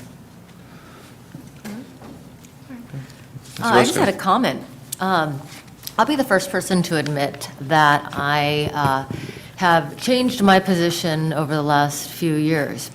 I remember quoting, well, I'm quoting myself now. I remember saying to someone, "How will I take my kids to school on a bicycle? That's preposterous." And I mean, we own bicycles, but maybe just to ride for short trips for recreation. I appreciate all the work that you've put in to making this city more bikeable and walkable, Chris. I've seen the benefits already. I've actually even considered riding to work for the very first time in the last 14 years being at the district attorney's office. I think that there are so many benefits that our community will be able to realize, whether it's an active lifestyle and fitness for our kids and our families, the environmental benefits, diminished traffic for other folks who want to get to work just as much as I do. And, you know, the costs, I mean, if your primary form of transportation, if you can get there, you know, you think about how much we spend on cars and gas and insurance and whatnot, and to transfer that to a multi-beneficial mode of transportation. Of course, you know, not even to count like the positive activities for kids and families and, you know, just being out in a community and exposed as opposed to being in some, you know, glass and metal box that's taking you to antisocial routes. But I will say that, you know, part of the reason that we didn't get there sooner was, you know, folks are fearful for their safety and their safety of their families. You know, these are highways, traditionally highways, where big trucks and cars are traveling very fast, even in some of our residential areas, including the Linden Loop. And I, you know, go to Linden Loop every morning to drop off my children and to see the cars flying past before. And I understand that, you know, there are folks that are on both sides of the coin because change is very hard. And I think that initially folks were confused about, well, what is this and why did you just take a lane away from me when it was already hard for me to get through. But I think as we navigate this effort together and really I hope people will see the transition in the way that I have. Somebody who has been married to a car her whole life, and to recognize all of the wonderful changes that our community is now experiencing as a result of this type of activity. I'm so excited for our future here in West Sac, and I really do hope that our community embraces these efforts. Thank you. Ms. Sandine? Thank you. I had the opportunity, I was traveling last week and was in Denmark, and they have amazing bike trails. So to actually be in a place, and I was there for 12 days, to be in a place and actually see these separated bike trails that went, you could actually commute from Copenhagen to the outskirts of your suburb, and it was very safe, and there were lots of folks commuting by bike, and even having the bicycle lights in town, the protected bikes through Copenhagen, places where you would only bike there. You wouldn't do anything else in those places. So it's just really interesting to come back and read this, because I've seen the work along the way, but actually to read it, knowing what the possibilities are to have cars and bikes kind of coexist, but be co-equal in some way. This is a really comprehensive master plan that has been created for us, and I think it provides a great guide for what can be. I think that the key is a prioritization list, that because we can't possibly right now afford to do everything, but to be able to say, gosh, this is the most important right now, and are there funding possibilities? Can we build this over time?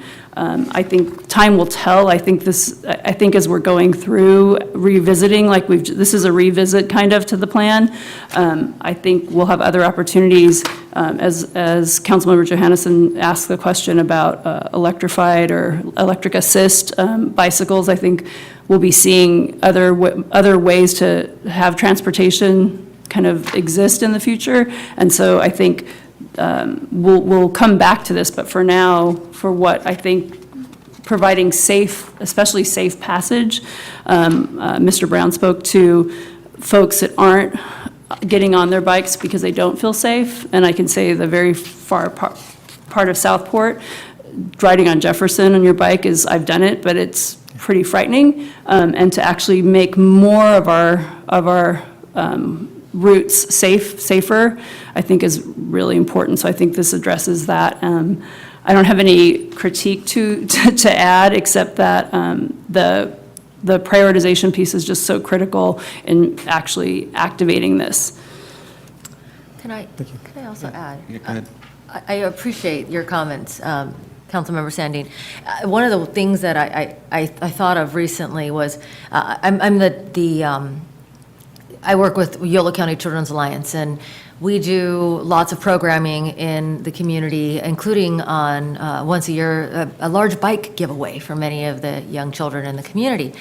And when we talk about the Sycamore Trail Project, regardless of how you stand on this issue, one of the things that I think is an incredible potential is to allow those kids the opportunity to connect. That's the biggest selling point for me, that we give these children bikes and opportunities to explore, getting out and about, and yet, if Sacramento Avenue or West Capitol Avenue are going to be the deterrent for them to access the rec center, or to go to the community center, or to Rayleigh's or the Collings Teen Center, or the post office to mail a letter to somebody, then we essentially are setting them up to really not enjoy what we're providing.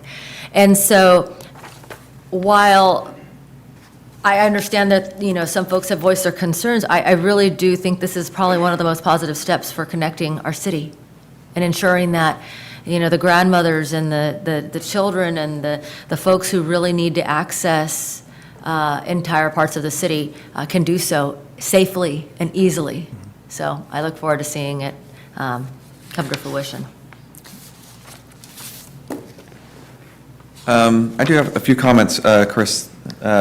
First of all, it's both form and substance, so I'll address the form first, because you kind of brought that. This is, I think, one of the more easily accessible master plan documents that I've seen. It's easy to understand what you're trying to achieve and articulate. It doesn't read like a kind of a government handbook on laying out layers and layers of words on why we need to do things and government studies, and that this you glaze over, like, tell me what the vision, tell me what the plan is. And so I know you articulate a little bit on the use of infographics and trying to organize it in a way that if you're just somebody walking in, like, what is our plan? What's the issue? Where are we going? What are we trying to achieve? It's pretty easy to kind of pull it apart and kind of almost brochure-like for people who aren't government, that aren't fluid in governmentese, to understand. We know this is, having this plan in place is a big part of what, it articulates the feedback we received, kind of what we see as needs, and to use in future grant applications or whatever we're doing to show we have a plan, it's solid, we have prioritization. I understand that, but this is just for I would encourage folks to kind of breeze through it. It kind of just speaks to what we're trying to achieve. What are you talking about in class 1? You're talking about low stress. What are the maps? So I want to congratulate on the staff and you on kind of visioning this, and form-wise, it's easy. I have and maybe you could point it out, maybe I missed it, but in terms of, you have articulated in here a lot of good stuff, but where, I'm trying to understand, you have the signature projects laid out pretty well, right? And that's great, because you get us like, oh, there's a Sycamore Trail, oh, there's the levee setback trails we're envisioning, and but in the current paradigm and current status, where's articulated that we have issues that we need to address, like in the next 6 months or a year? Are there really short-term, small things that need to be pulled out? Because if I'm a casual reader of this today for the next year, I want to be able to see, like, what are the major deltas we have or gaps we have in service that are sort of low-hanging fruit that we just need to get to. And I'm going to bring up one example, which is, I know we're working on it, is the bicycle way from along the riverfront down to 15th Street. Under the freeway. Under the freeway.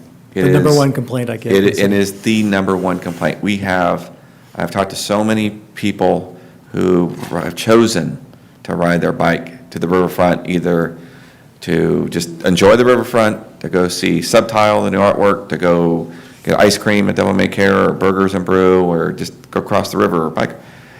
And I've talked to those who have commuted, and coming under that area, and these are people who are like, this is my livelihood, I'm getting to work, but I am scared to death coming under that freeway. That we should be capturing maybe 2 or 3 of those, like short-term, like almost, that are high-term needs, so that, and I think those are priorities for us. I think we're actually working on some of them. They're funded. It's They're funded, it's fully but- funded and designed right now. But part of this needs to be articulate, we know these things are ready, like, and I think we should at least acknowledge that. So again, I just ask this, because it's not really addressed here, and there's probably 2 or 3 other things that you can think of that aren't. I just think it's important not to bypass, that's getting in the weeds a little bit about when it's already done, but that's important, I think, in terms of being able to say, yeah, but that's scheduled to be done on, April of 1919, whatever, 2019, whatever it is. We should be using the opportunity in this kind of handbook around, that instructs people that we're active in doing that. That's the kind of one thing that I felt is not here. It just seems like that's the biggest thing I hear about. All the other stuff is kind of the vision of where we're going and kind of what low-stress bicycling means, and I agree 100% with the comments from my colleagues, and Councilmember Verosco has it right. I've ridden my bike more in the last 6 years than I ever did, right? As I'm in my 40s and now 50s, just find myself on bikes, and with the jump bikes now and seeing the improvements made on our side of the river and the improvements made on the Sacramento side of the river, getting to downtown Sacramento has never been easier to get on a bike. And we need to further that, the fact that you can ride up along that area, except that stretch underneath the freeway, you can get onto the route and be somewhere on our street in a matter of 20 minutes. That's the experience we're going for. People want to go get a bite to eat on our street. Or more importantly for us, is just the people that want to come from our street or the other parts of town that want to come across and enjoy the riverfront or get to the Target or Nugget, because a lot of people do come here to shop there.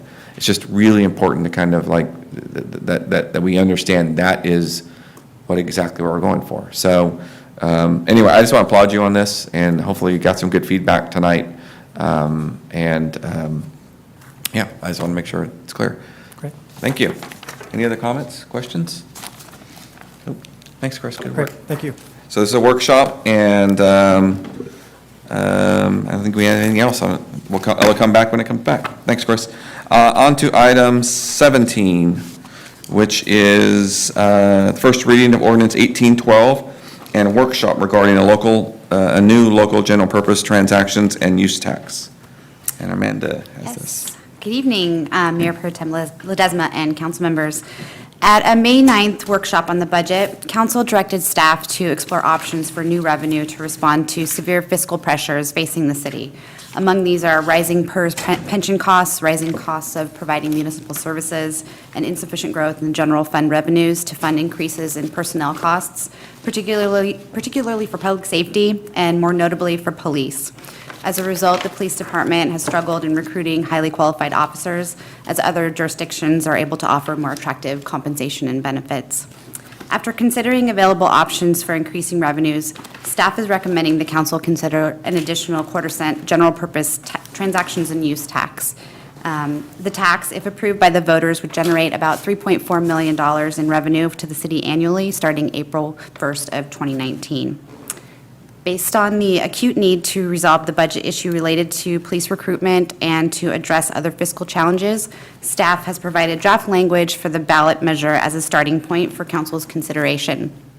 The language says, to fund public safety and investments in economic development, including innovation, jobs, and housing affordability, shall the city of West Sacramento enact a quarter percent transactions and use tax, sales tax, providing approximately $3.4 million annually on an ongoing basis for unrestricted general revenue purposes.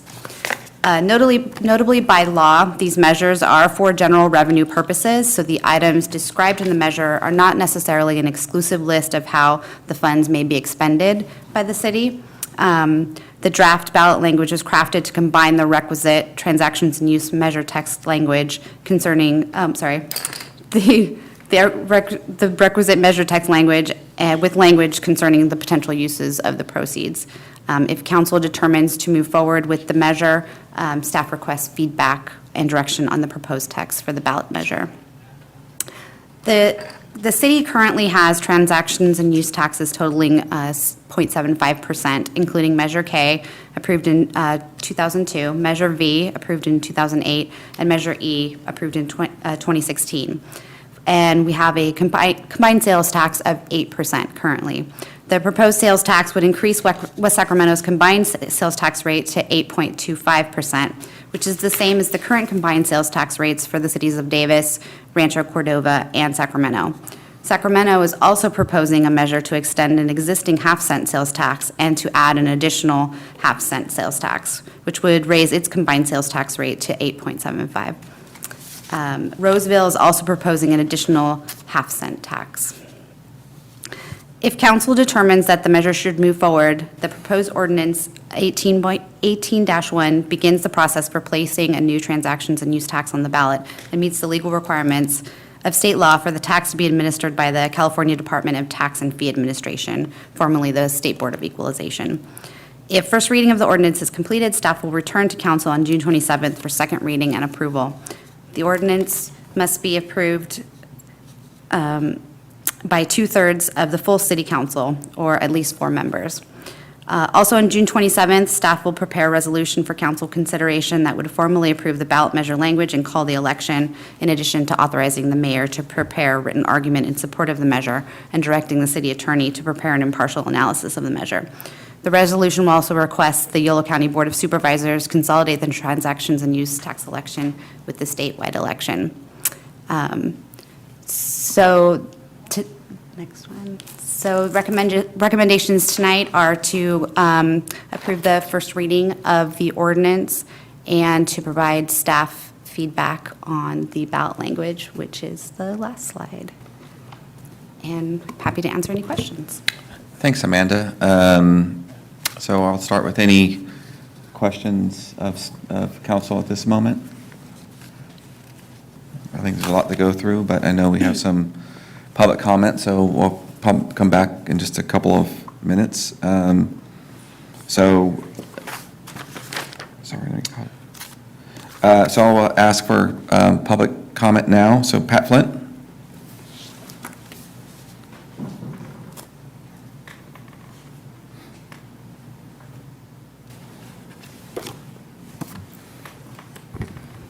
Pat, you can lower the I know, dais. it just if you need to. takes time. It's okay. Go ahead. It says here to fund public safety and investments of economic development, innovation, jobs, and housing affordability. You know, we're funding that already. What you're doing with the money is hard to keep track of. The fund public investment, or for public safety, nothing is mentioned here about fire, flood protection, all the things that are important to the public. Again, this is fluff. Why should we approve another tax increase when we cannot even trust you to spend the last tax increases that we've voted on properly? I'm very upset about this. I'm upset that our public services, including city staff, have been treated unjustly, and to have another measure like this come forward that is not specific, that allows you to spend it any way you please, is not acceptable. Thank you. Thanks, Pat. Danny Langford? Now I get to raise it? I'll just raise the microphone. A lot of people in the community are talking. I know that some of you have been known to say that some of us are just the loud minority, but we're not. We're just the ones that are willing to sit here meeting after meeting, hour after hour, till all hours of the night. We do need money for police and fire, flood. We have 2 measures that have that language in it, but the streetcar and bikes get all the attention. That's concerning. Where is our money going if we can't pay the police officers and fire the adequate wage to retain them? I'm not opposed to paying them. I'm not even opposed to paying a tax if I knew exactly that's where it's going to go. But because of the generality in here, I can't trust that money's going to be spent the way it's been slated to be spent. And I would hate to have a worse situation with our police officers than we already have. I certainly hope that this is not a campaign year issue that's going to be used against them to not endorse or speak about anything, being that the mayor's running for re-election, because we've seen this happen before. We have seen retaliation, and some of you can roll your eyes all you want, but we've seen it. Been here a long time, been here 31 years, and watched it happen hand in hand in hand and time again, especially since 1996, when the mayor first took office. Measures K, V, and E, although they were it was to be judgment in the language, again, the streetcar, bike trails, they've seen it, but why hasn't a fire and police, especially our police and fire, and our flood protection? And I realize the language has to be generalized because of the contract issues and how it's put out. I realize all that. But what assurances does this community have, if they support this, that it's going to be spent for our police, fire, and flood? Thank you. Thanks, Danny. All right, and I have no other requests to speak on this item.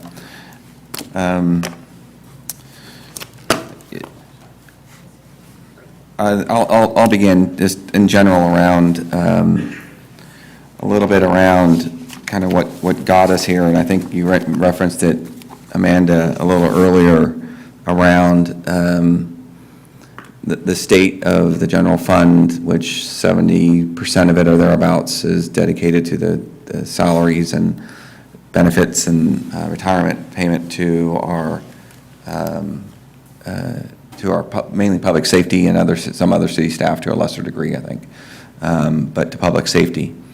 And the fact that we have seen outside forces start to, not of our control, I don't want to say it's anything even nefarious, it's just an is, outside contributors to putting a squeeze on our general fund, our ability to plan for and have, not just this year, but in future years, the ability to pay as we need to our city staff, our public safety staff, which is both fire and police and fire and public safety. As an example, the PERS payment right now is about I think I got some information, we're about 13% of our general fund payment.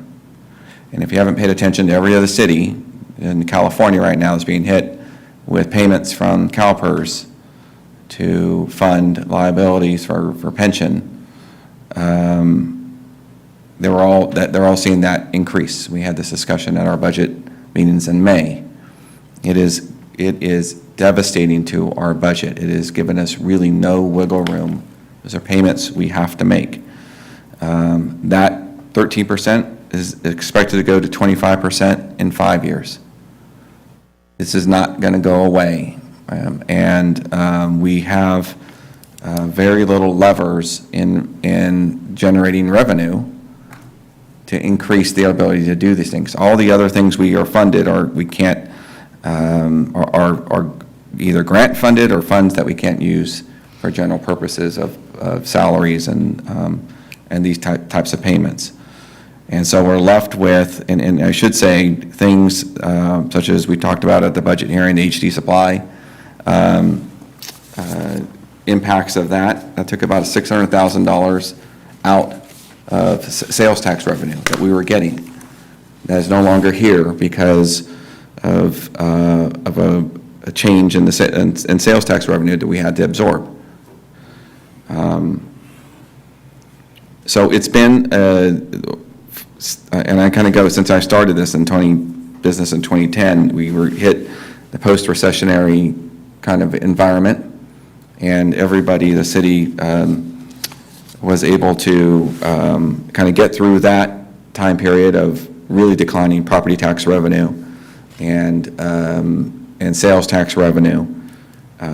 Still managed to get through that period and get to a point where we saw revenues coming back, property revenues come back, sales tax revenue comes back, but now we're seeing this impact of now many other things, but mainly it's the CalPERS payment, sales tax issues, to the point where you brought up Roseville, which is the interesting case study, because I think I want to say they're $16 million in deficit, I believe it was, because they had funded how they were funding their police force, they have to find, they're a big city, they're a much more wealthy city than we are. The reason they got a half-cent tax, because the sustained the services and the impacts they have. This is happening in every city, almost every city across California, and how they're going to manage this. So we have in front of us, and I will agree with you, Ms. Langford, around how the general tax is structured and how you have to present it to the taxpayers. It is a general use and transactions tax, and it has to be presented that way. From my point of view, this is our approach to this quarter cent sales tax proposal needs to be focused on, as we've laid it out, on public safety. And I think we need to get a little more granular around what we mean by economic development, housing. I know our neighbors to the east are considering something very similar for different reasons, but lots of same impacts. Want to make sure that we are, as we move towards finalizing, as we have in Measure E, as we have in Measure K and V, have the accountabilities built in around how we're going to appropriate this money, and make sure we document that in policy. We have reporting that goes out that provides the accountability that the money is being spent the way we intended to spend it. I think that we have to do that. We were very purposeful in Measure E in terms of allocating a policy which articulated the principles of that we were looking for and how we would spend that, whether it's for the appropriations we had for homeless impacts and reducing homeless problems, whether it was for the Kids Home Run, which this new services we're providing for workforce development, whether it was for road repairs, because we have no federal dollars coming in for, had no federal dollars coming in for road repairs. That fund was empty. We needed to find money for that. So now we have $500,000 and plans and to repair streets in the state streets and outside that this and next year. So we were very articulate, and staff has paid attention to our policy, to the policy, and have tried to stick to it. Mr. Roscoe brought up a policy point today on the police outreach program, which asked, because that had an element of public safety in it, and they requested funding which fit into what we were after in terms of how those can be expended. We have to follow that same model here, and we have to be very articulate and very clear with the voters that this is what it's for. It's the buffer to be able to absorb what will be coming in the future, and which is, again, things that we can't control. We cannot control the state and the public pension liabilities that come our way, the payments on those. We can't. And just to know that by 4 to 5 years, this could be absorbing 25% of our general fund budget.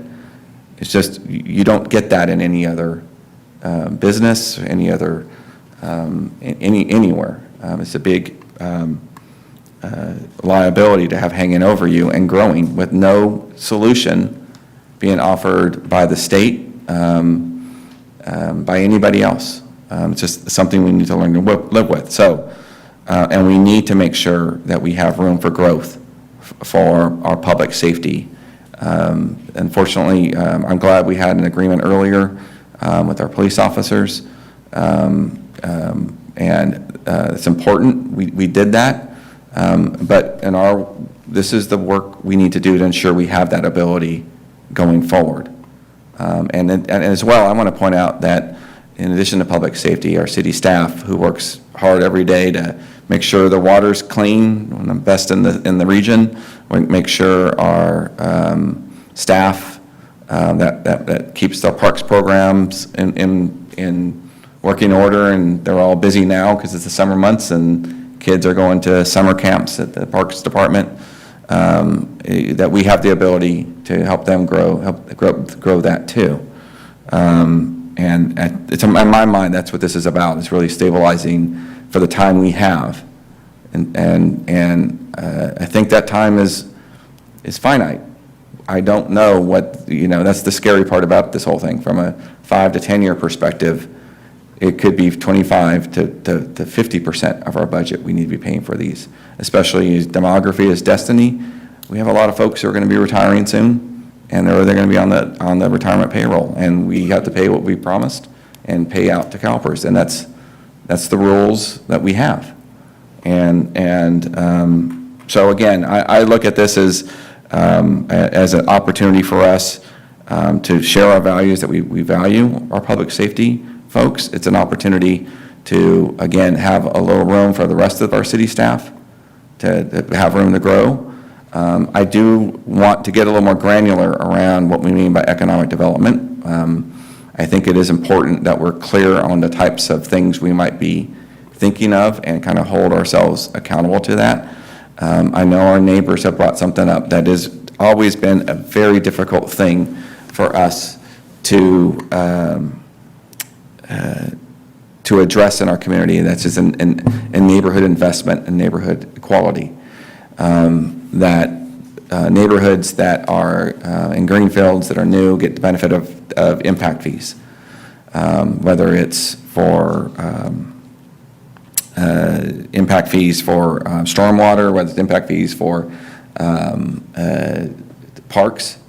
We just talked about impact fees for the corporation yard impact fees for facilities. But they get the benefit of that because parks are built, funded by the developers coming in, and there's a park fund built up that is be able to help those neighborhoods. And where we haven't been able to be so nimble is around how do we help the older parts of the neighborhood that equally have needs as well. And how are we it's very hard, we're very dependent on grant funding, and we've been very good at it.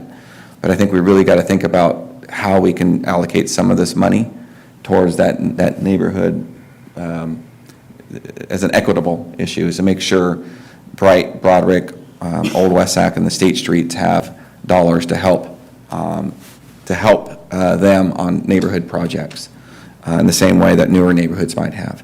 So that's just a principle of mine. That's the kind of the work we have to do as a council, is to figure out, are those the things we intend, and then draw that out down the line as we get towards policy. But from my point of view, we really need to, I'm supportive of moving forward with this for obvious reasons. Again, we have real budget necessities in our world, and we need to make sure that we can take care of the folks who are taking care of us. And this is a way we can control a little bit of our destiny. Because right now, there's on the revenue side and the expense side, things just aren't as clear as they used to be before this came about. So those are some thoughts. I know if the rest of council has any other thoughts as well. Mr. Johannesson?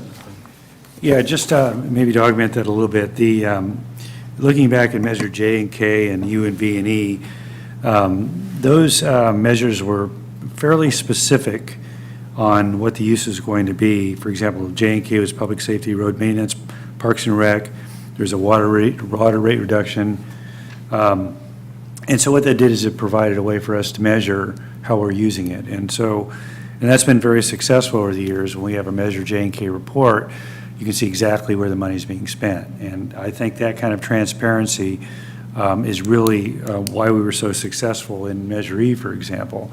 The community understood that, if we said we're going to do something with money, we're not going to be diverting it. I mean, there's some questions about some of the issues that were possible, questionable, but I think in general, I think we did a good job at spending the money the way we said we were going to do it. So I would agree that, to make this language a little more specific so we have measurable points in the future would be a good idea. Maybe economic development is a little bit too broad. Maybe there's something in there that we can deal with, or change. But, Measure E I think that was a little more ambiguous in terms of the goal. It was really to create a pool for economic development and incentive money, and we've been able to use that. by not using Measure E money directly, but using it to augment other sources of funds. So we've been able to double, triple, quadruple the effect of whatever that tax was. And so that's been very useful. So something along this line, I think it's really necessary now, because when you look at city finance, and I think I've seen one of these calculators online where you've got a bar that says parks, you have a bar that says public safety, which includes police and fire, a bar that says roads and maintenance. And what you do is you move a bar down if you want to reduce or you want to increase, for example, public safety, and the other two bars go down. So if you're increasing public safety, well, what are you going to do about the road deficit now? So it's this zero-sum game that you have to deal with. And so that's kind of what we're dealing with here all the time, is that, we just can't say there's a huge backlog and road work we need to do. There's a lot of work we have to do in other areas of the city. And the problem is we just don't have the ability to generate that here outside of a tax base, because we're not like Roseville, I think, with property taxes here, because our general funds are based on property tax and sales tax, essentially. We don't have a high value real estate here to generate what some of the wealthier areas can generate. And you're looking at the chart on, the comparative sales tax in Roseville is at 7.75, and this would bring us up to 8.25. Well, I would imagine that, a lot of that is because of the property taxes that Roseville has. And so they're paying tax one way or the other. It's either property tax or sales tax. So anyway, just some general comments about this. We again, in the language, if we can come up with something that we could use in a report later on to report back to people on how it's being used. So again, it builds into that transparency and that trust of what we're doing up here. Ms. Orozco? Yeah, thank you. I agree with the comments of my colleagues about the specificity of the language. I know Sacramento, is putting the similar measure, and they cite, investing in low-income neighborhoods, economic development, affordable housing, education and workforce programs, and assuming public safety personnel costs. And the issue with public safety is real, regardless if it's on this side of the river or the other. So I know that both of our communities are situated in a way that we're both intending to address the issue. And it's, you heard from our POA president earlier today, who supports this tax measure as a way to assist our police officers in getting their raises that they've requested. And when I first joined this council, I met with former council member Christoph, and he had mentioned if there were one thing to focus on, it would be immediately learn as much as you can about unfunded liabilities, because those are coming soon, and you're going to have to be ready for it. And just last month, I attended a conference for the National Association of Latino Elected Officials on municipal bond and public finance. And I'll tell you, of all of the participants, I'd say about a third to a half were dealing with this PERS issue. Some of their cities were going bankrupt and are really in dire situations. And they just wanted an answer. How do we get out from under this? And luckily, I had a different position, because I said, we're getting hit. But luckily, West Sacramento has positioned itself to having the foresight of knowing that this was coming. Still not in a great situation, especially if we want to give our officers the pay raises that they request. But we've come a long way, and this is how we're going to get there. I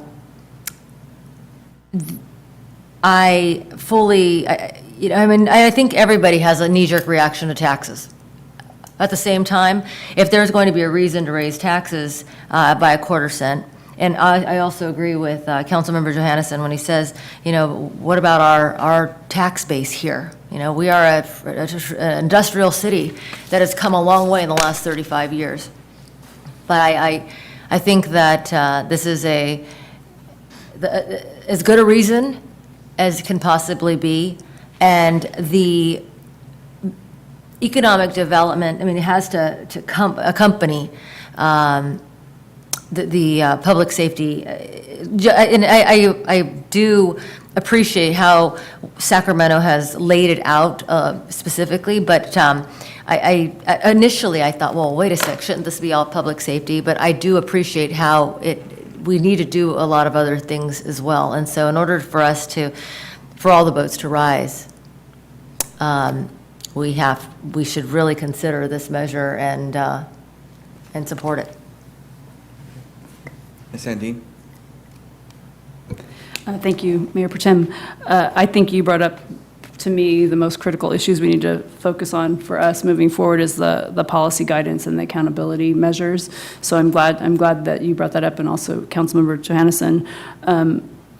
I also am kind of struggling with the language a bit, because I think if we're moving forward, to me, the highest level issue that we're dealing with, and we all know this is the public safety costs, and also our contracts, and making sure that we can retain and grow the public safety to the levels that we need, and that we're competitive in the region. With competitiveness in mind, I also, looking at, it's really helpful to have the chart about the kind of neighboring communities around us, because I don't think we want to price ourselves out of the kind of sales tax. We know is a regressive tax, and I don't think we want to be the number one leader in the sales tax level. So I think both of our neighbors to the east and west, Davis and Sacramento, will either be at their level or they'll be ahead of us.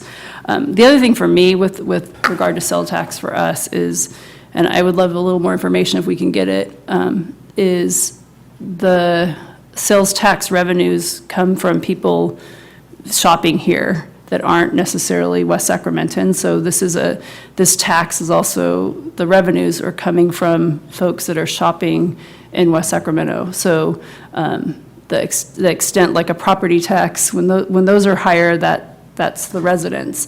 But a sales tax or even a occupancy tax, those are from visitors. So I think that we have to kind of remember that too as we move forward.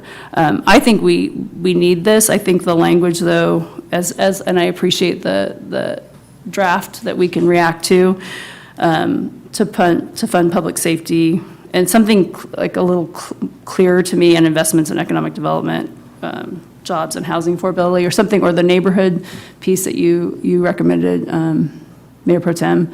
I think, and then hearing the Sacramento language as well, I think can be instructive to us.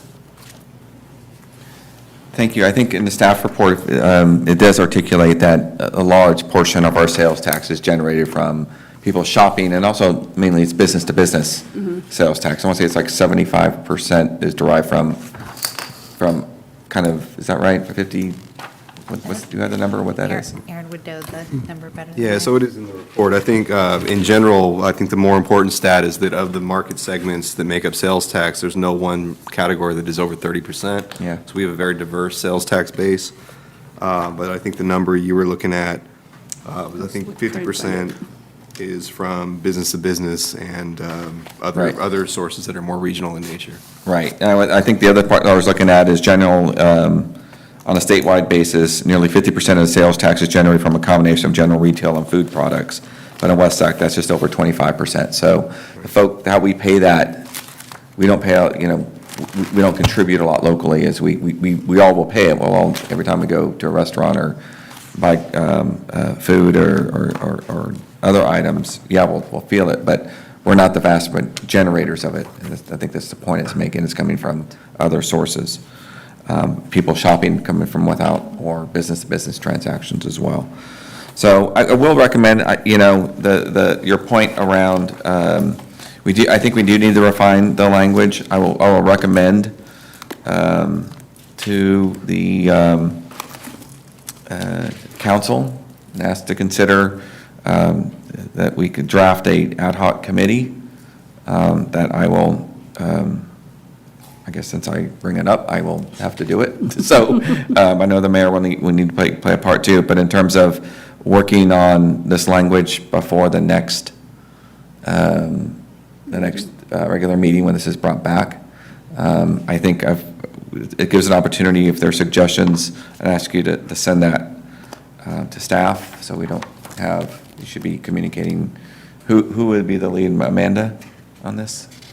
So if you have considerations to Amanda, And then I will get with Amanda in the next week, and and I guess between myself and the mayor, we will work on kind of finalizing bringing another recommendation back on the 27th is the next scheduled meeting. And I think we need to start articulating, again, for council, again, I've kind of laid out a couple of strategic initiatives around, I think, or at least thoughts around how, from a policy perspective, what to be thinking about on how this tax can be used. And I don't think we have to have anything in terms of policy in place by the 27th, just getting the language done. So we still have time to work on that, but the intent is there in terms of, and we should start articulating that even more, refining to a policy statement that we can adopt maybe later in the summer or as it gets closer to that time. So anyway, this is a workshop. Do we have to take a motion on waiving, unless there's any other comments, I'm sorry, or questions? No. No action is necessary. Okay, so there's the direction. No, they need to do the first reading. Yeah, I'm we sorry, need to I'm raise- sorry, yes, you do. yeah. This is the first reading of the ordinance. We're not Yes, just that's right. talking about the measure itself. You caught me on that already tonight. All right. So we're looking for a motion. So moved. Moved by Councilmember Roscoe. Is there a second? I'll second. Councilmember Sandin seconds. All those in favor, please say aye. Aye. All those opposed, thank you. So do you have enough direction? I think with that, it comes with, I'm assuming council agrees on an ad hoc committee, but, okay. So we will move forward on that front, and we will bring this back on, I think, the 27th. Thank you very much. Thank you. Thank you, Amanda, for your work on this, and thank you to staff for your work on this. Okay, that's